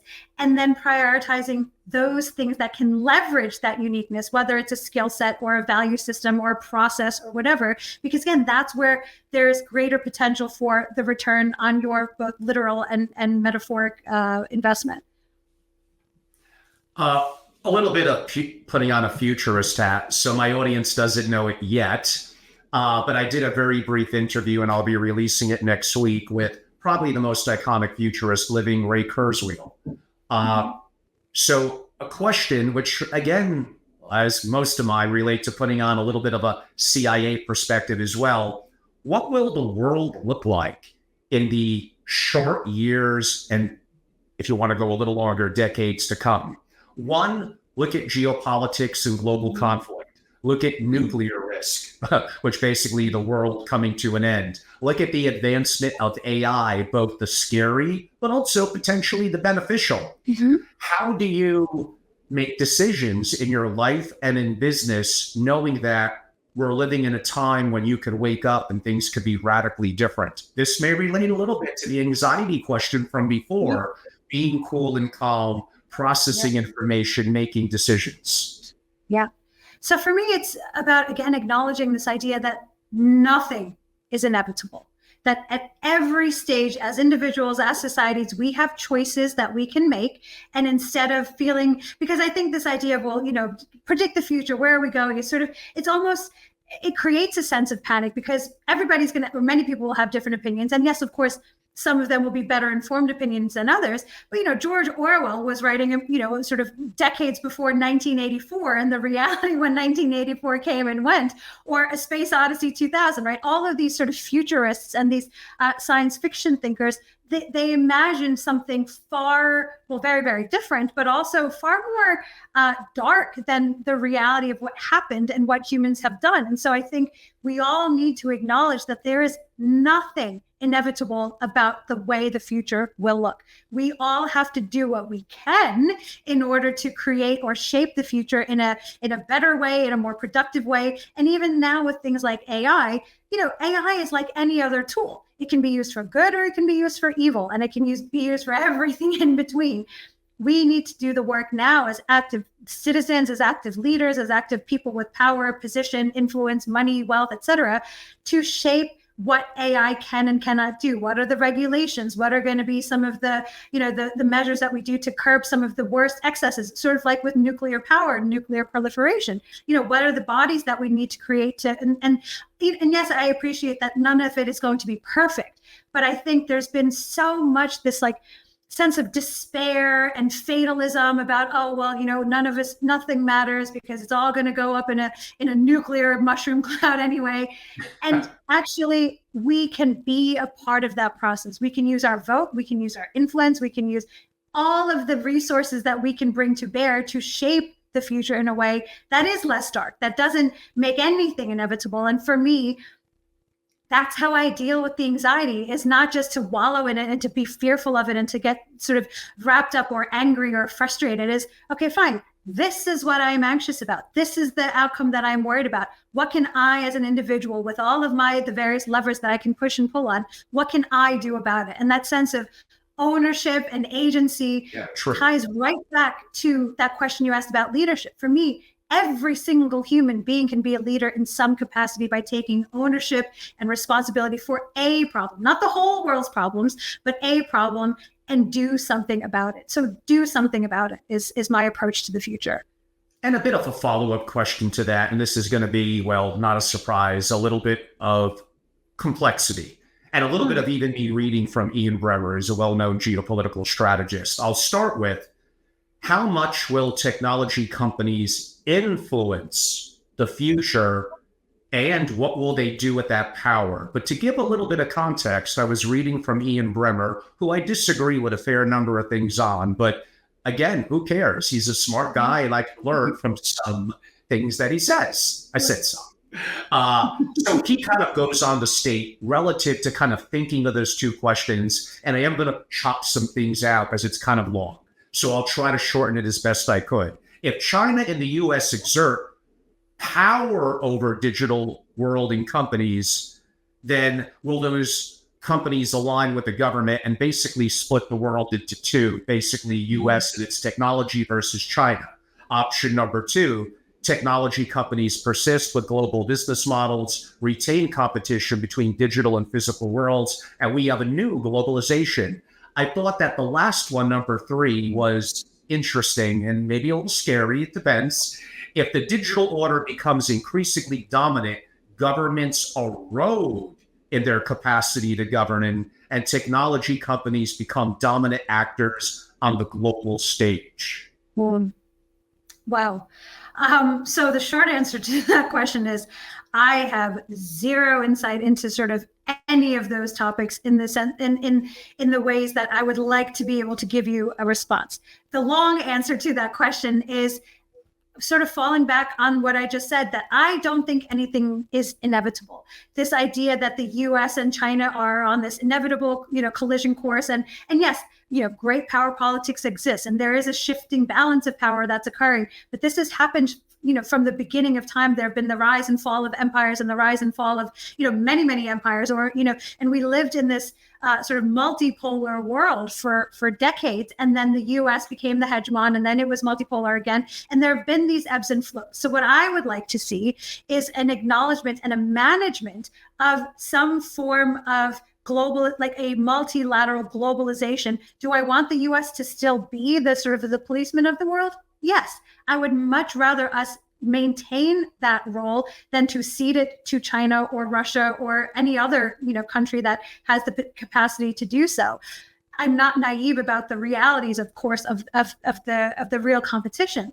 At the same time, there are some things that require the grown-ups to act like grown-ups and find ways to cooperate, to even, sort of actively seek to work together, because things like getting to Mars, things like managing AI, things like, whether or not we let technology companies become supranational or keep them within the realms and the bounds of national laws, all of that stuff, that's going to have real global impact. And we don't just want to be, sort of la-di-dying into this sort of apocalyptic scenario where all of a sudden, to oversimplify it, we're at the mercy of the machines or the people who control the machines. And so I think there's room for much more dialogue. I think Henry Kissinger was a complex man in many ways, but he rightly acknowledged that America needs a proper foreign policy strategy. We often are very reactive and ad hoc in our responses to things. And also there needs to be a rapprochement, a very clear-eyed and very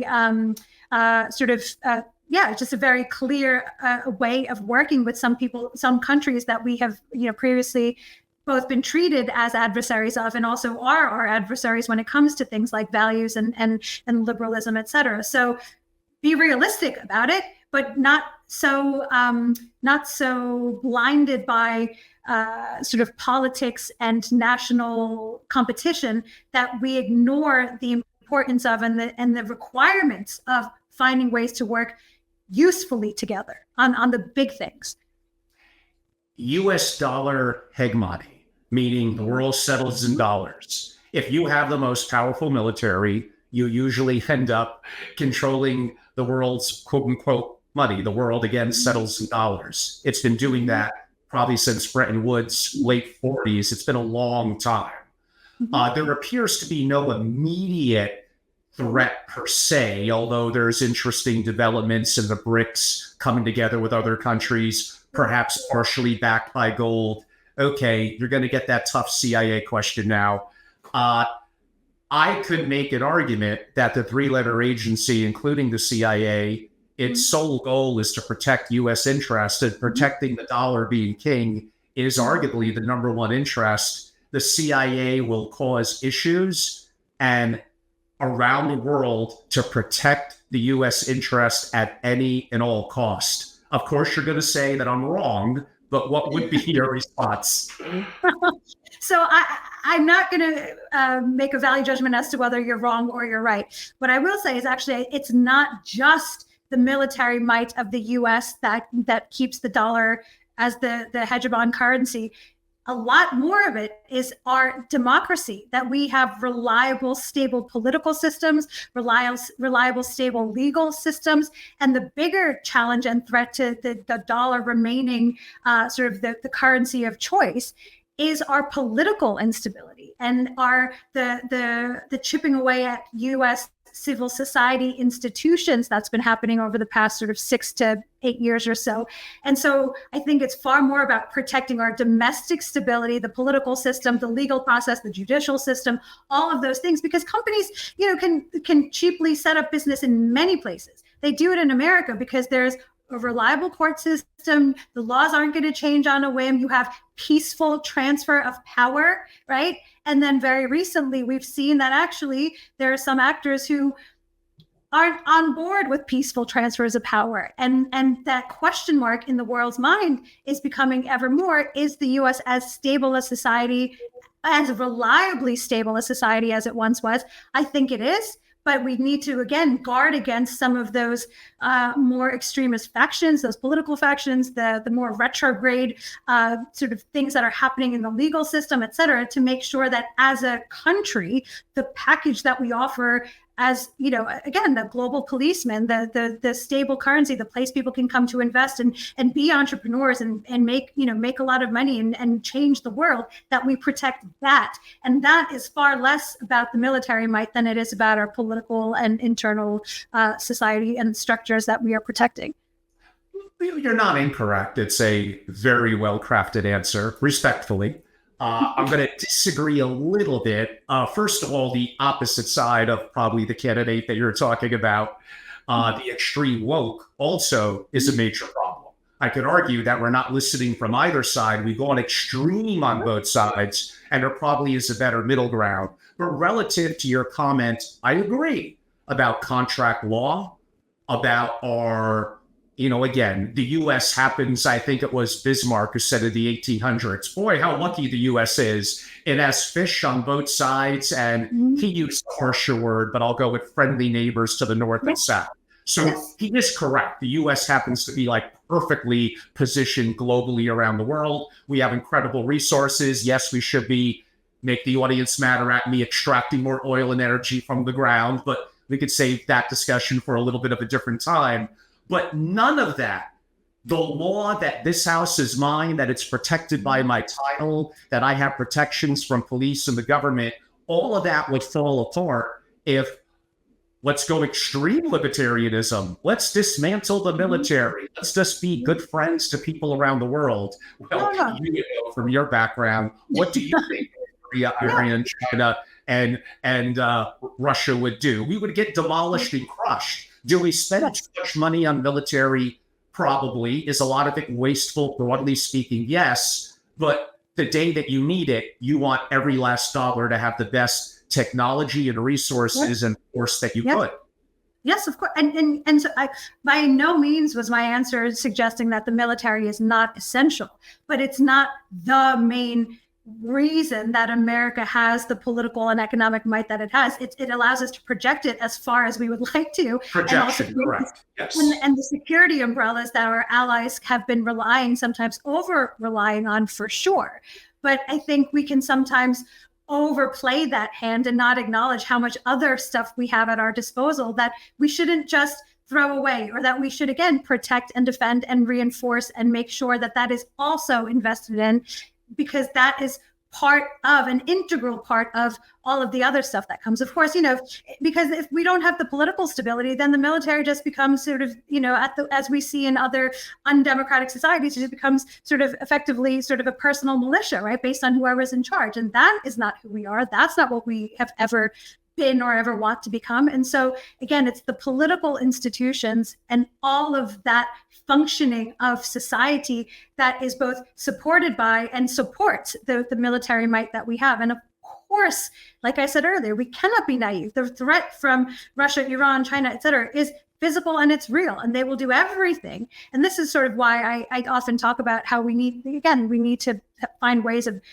engaging and having more dialogue within our own country, is because while we are cannibalizing ourselves and fighting against ourselves, every little, chasm within American society, our adversaries are going to drive a wedge into it and try to push us further and further apart. We've seen it in, sort of political interference. We're seeing it in fake news. We're seeing in many, many big and small ways, right? So why are we making it easier for our adversaries to pull us apart when we should be stitching it together and being very clear about the threat and mounting a united front against that threat? That, for me, is part of the biggest frustrations, is we need to be coming together to meet this threat head on, because it is there and it's not going away.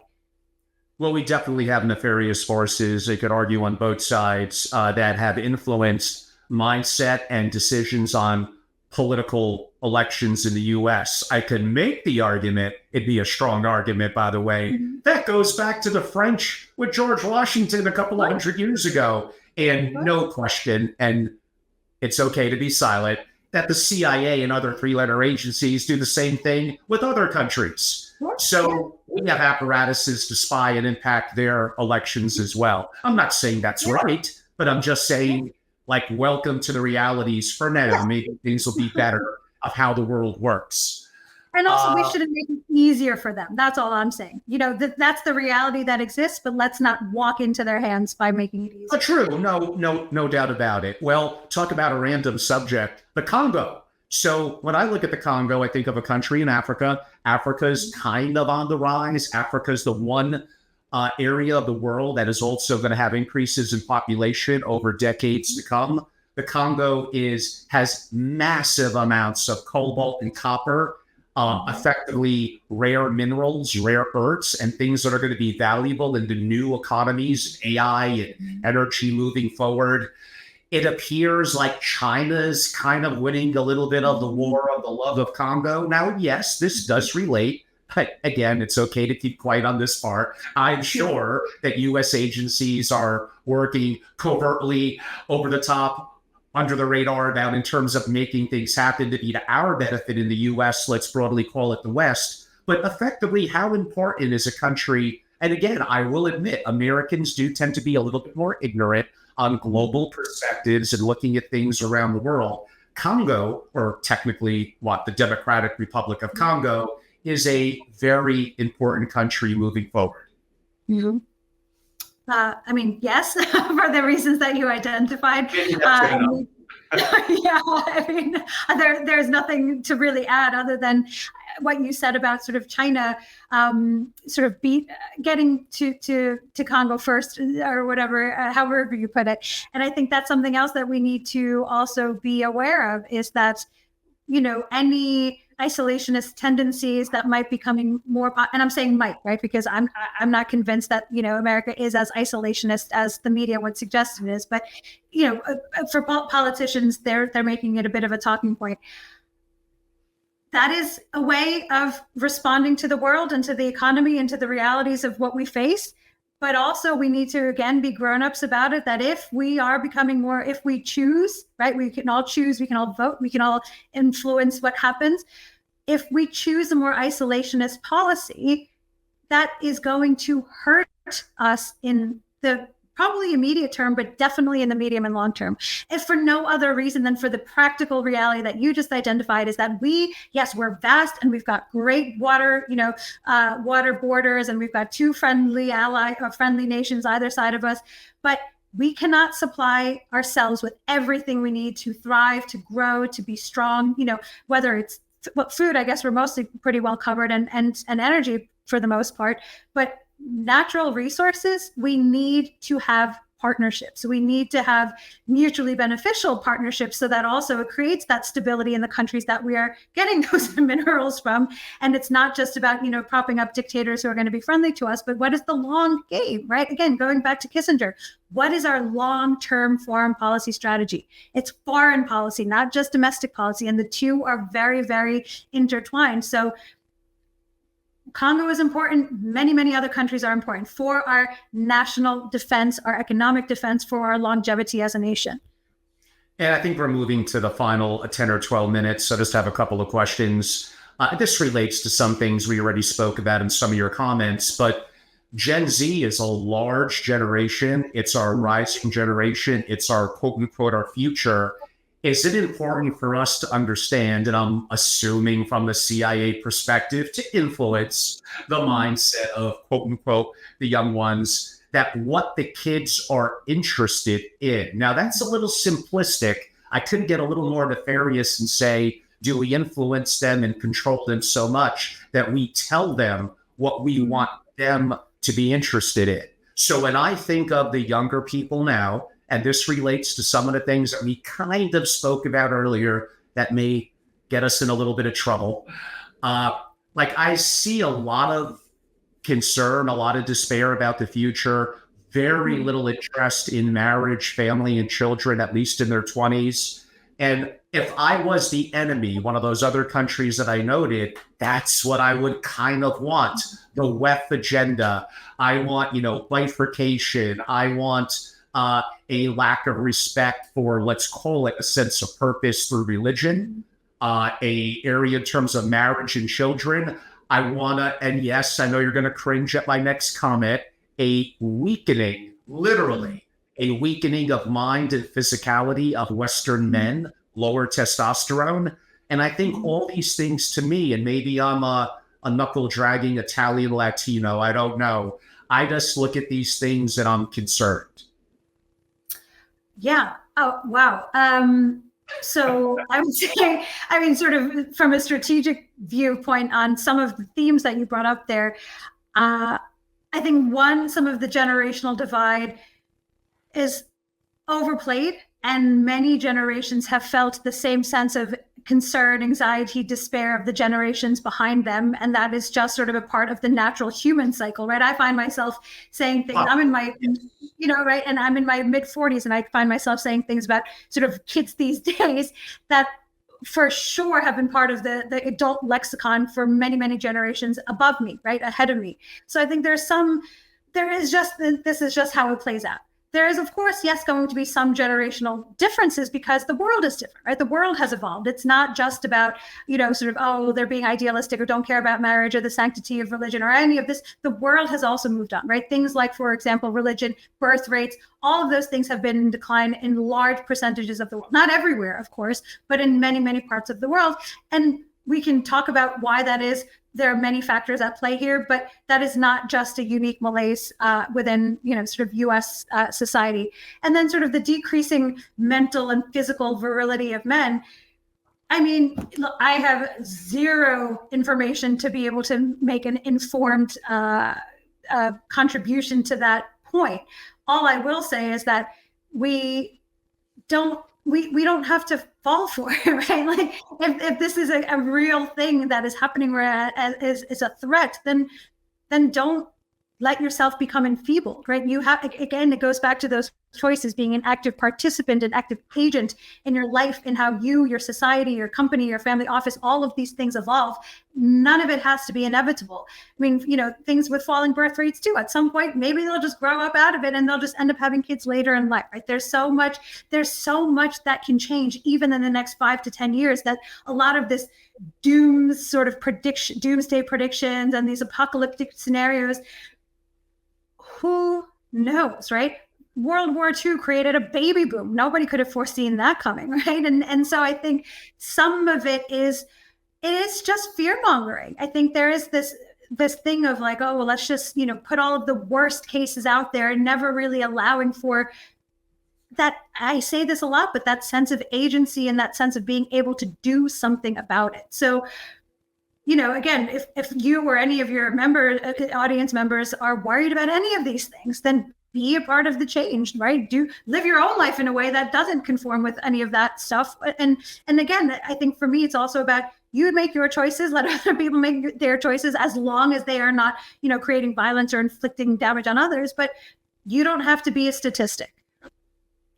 No, true. I have probably 2 final questions. And yes, there are going to be some things that we could have dove deeper in, audience, that I would have liked to have spoken about. That probably would have been Israel and Palestine, the Middle East in general. I don't want to limit that to a simple 2 or 3 minute response. So those will be issues that further in the year we'll be tackling more. But in, I guess, my final, what I think to be 2 questions, it would help a little bit. Another question I'm going to ask you, like we did a little bit with WNBA and Caitlin Clark. Are you familiar with the movie that gained some level of popularity and acclaim with Julia Roberts called Leave the World Behind? No. Okay, I think it was in Netflix about 6 to 8 months ago. And basically, now the book was written, I think, almost 20 years ago. And this is going to relate to kind of CIA and issues like that. So I could argue it's a little dated. So basically, the gist of it is, without really explaining the movie, it basically shows that we have enemy forces at work. It kind of hinted one in the Middle East collaborating with one in the East. So let's just assume 2 of the enemy, quote unquote, nation states of the US doing kind of a 3-pronged attack. And that attack was, and I'm looking even at my notes so I get it perfect. Step 1, isolation. Step 2, synchronized chaos. And step 3, without even firing a weapon per se or a nuclear, kind of internal civil war. Now, we've hinted at some of these things in our conversation today, and I guess they seem logical. And by the way, audience, I get it. Probably the same things that we're doing in other countries. I get it. Now, I have spoken to military people that say true, but that's a little dated. That's like 20 years ago. Really, the future of what you're describing, Angelo, and the movie's a little dated, is really going to be things like 5G warfare for impacting financial markets by creating unfair opportunities for financial gain, biotech, AI, deep cybersecurity hacks, deep fakes that you're watching a movie that seems cool and relevant at the moment. It was honestly written 20 years ago and is kind of dated. So I gave a very long build up there, and you didn't see the movie, so that hurts a little bit. But relative from what I said, from isolation, synchronized chaos to civil war, to is that a little bit of the old way of doing things? What would be your opinion? Oh, potentially, but I think, our adversaries are going to use every tool at their disposal. So I don't think it's necessarily a question of, is it going to be these three things or those three things? Maybe it'll be all of them. Maybe it'll be, a few in quick succession. I think, again, the reality is that there's so much that is unknowable, and some of the more subtle things are, you can trace them, and especially technologically stuff, you can trace some of that back, but not all of it, right? And especially as technology gets more and more sophisticated, it'll be harder to pinpoint, oh, it was this thing or that thing. So I would say it could be all of those things. It could be things that haven't even been designed yet, haven't been developed yet. We just need to be very, very vigilant and guard against every potential, not in every, because there could probably be infinite, but the highest impact potential for our adversaries to use specific tools. And then you said earlier about prioritization, focus our priorities on funding, on budgets, on, military spend, on all of these things, on making it less likely that those main sort of highest impact potential points of sowing discord and dissolution are it's a lot harder for them to go down that route. Now, there's always going to be something unpredictable, but I don't think, I think we need to be smart about it. Of course, see what's evolving, that's why things like the CIA exist, right? We need to sort of know what our adversaries are planning, and so that we can keep our country safe from all threats. But as we would do against our adversaries, we'd use every tool in our arsenal. So why should we assume that they're only going to limit themselves to a few? And a little bit of a question that may relate to ex-CIA. When you're thinking about our adversaries and the research and work that you've done and the interaction in the field, was there always, I don't know if concern is the right word, but like extra attention to when you have an enemy that is obsessed, that probably is more powerful than their underlying goals, their visions, etc. I go to that word obsessed, and sometimes I use that word in the family office context. It tends to have a negative connotation. But the positive aspect is an obsessed mind, if nothing else, is a prepared mind, you would think. And obsession overrides sometimes your personal interest, your personal pains. It overrides even discipline and keeps you moving forward. If I was representing the U.S. interest, or if I was representing a foreign interest, it would really help if that person or group of people were obsessed. Huh. So I get, what is the question in that? Is it sort of my views on obsession, or? Yes, basically, yes. Why don't we simplify it and just... Yeah, I think as with many traits, and this is true for individuals as it is for organizations or nations, it is always a double-edged sword, right? There's a positive and a very powerful, productive aspect to it, and then there's the dark side to it. So as you said, obsession can keep you focused, it can keep you on target, it can keep you very, very sort of keenly attuned. It can also create massive blind spots, right? If you are solely focused on this one thing, you won't see some of the challenges or some of the opportunities that might be outside of that very narrow focus of vision. So for me, obsession is exactly that. You have to be aware of what you're not seeing and what you're not paying attention to when you are so narrowly focused. And for me, just temperamentally, what feels more right, I guess, is to have focus, but not be blinded, to have a perspective, to have a strategic view of things while you're still focused on a certain number of priorities, a small handful of, decision strategies or whatever, but always sort of keeping your head on a swivel, just getting a sense of what's happening around you so you are not blinded by all of the complexities and the dynamics around you. And I believe my last question, I'm going to save Putin for last. Whenever I hear people that are ex-CIA or government talk, they are extremely it seems a little bit in unison, on board with the current U.S. government and the policy, and incredibly anti-Putin in Russia. Could I make the argument that Putin, one, might technically control more assets, and aka money, than anyone else in the world? He definitely has deep connections around the world. What does he know that we don't? Now, maybe the U.S. government knows, but that we don't broadly to make that decision to invade? Is it because there's arguably $30 trillion of wealth in minerals, etc., in the ground of the Ukraine? Is it simply because, hey, I want constitutionally for Ukraine not to join NATO? They're going to be surrounding us possibly with weapons. A reminder, Russia lost, 25 million people in World War II. They've been the most invaded country in the so-called modern world going back hundreds and hundreds of years. And again, I try to put myself in both positions, from US to even Ukraine to Russia, and I think asking the uncomfortable questions and what this means geopolitically and potentially convergence in the market and challenges there. So again, I made a question more complicated probably than it needed to be, but relative from your take, your position relative Putin, Russia, and Ukraine, US. So to me, it's not that complicated in this instance. I think it is.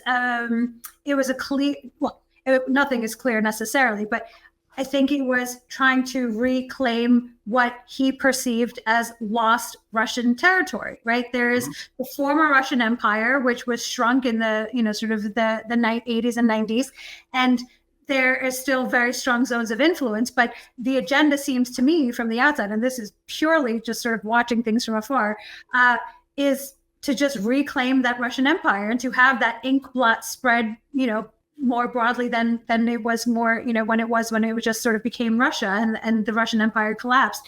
And it's sort of, it's almost like a Cold War mindset, right? That the US and the West writ large are marching onto my doorstep. And so I need to counterbalance it. This is sort of Putin, counterbalance it by having sort of this defensive zone where I have allies, or, my people are in power, or we are actively controlling the territory. So there is that sort of defensive buffer.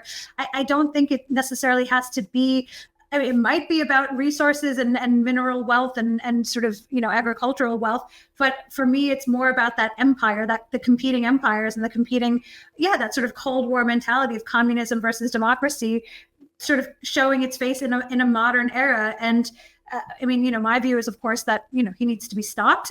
And, one can see from that perspective that, that feeling of being threatened and encircled by Western Western supported democracies, et cetera. And also he's also a despot, right? So being surrounded by democracies undermines just your way of ruling, because everything around you is a different paradigm and is a different way of being a leader.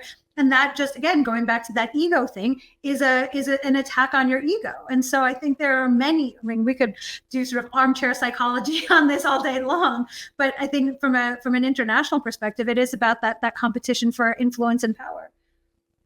And Rupal, it's been, of course, amazing to have you on. I greatly appreciate you being very, very generous with your time, and we'll look forward to a next time where somehow we'll have to come up with like 40 new questions yet again. But before that, our audience, I'm sure, is going to be impressed by your knowledge and your capability. Would love to hear an update in terms of what you're doing now and how people could follow and reach out to you. Then I'll give my close at the end.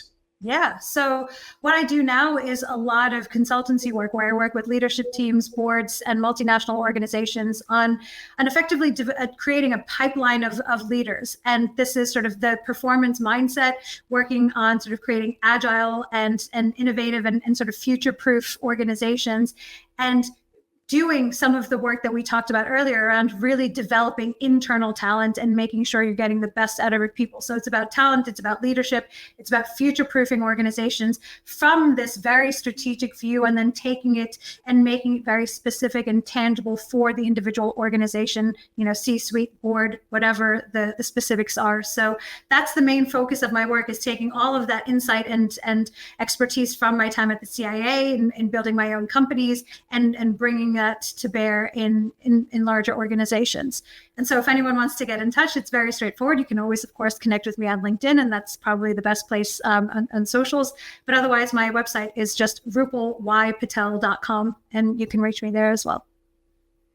And I highly recommend that. Definitely connect with her on LinkedIn and any other socials. I don't know if you're active on X and others, but I definitely recommend reaching out. Again, as a family office, an individual, an investor, whatever you may be, having the right connections and resources, really, I wouldn't quite use the word superpower, but wealth is defined greater than just money, and having the right connections and connectivity really globally around the world, not just limited to your given country or region, I think is very, very important. So in my close, I greatly enjoyed today's conversation. Those of you that are newer to me that maybe want to get some context of somewhat kind of geopolitical or similar conversations with people, either ex-Green Beret, military, and geopolitical issues, a couple, I would go back through my platform and look at some of the ones with Ian Burlingame. And recently, just a couple of weeks ago, my near 3-hour interview with Michael Irish. So those will be up on my YouTube platform. Some of them are a little dated, going back months ago. It's at Family Office is my original and largest platform, and Family Office TV is my newer. I also recommend for me LinkedIn, so have a chance to connect with me on that if you don't. And DM me anytime. I'm actually very active on socials and DMs, so that's good. My core website is simply my name, angelorobles.com. Some access to Family Office TV, but also my consulting work that I do with families around the world, and I'm very active as a global traveler. I think some of you know that I've created family offices for families that are based from Nigeria. And as I said, they created their family office structures in Switzerland, but I did have to go to Nigeria, and it was an interesting experience.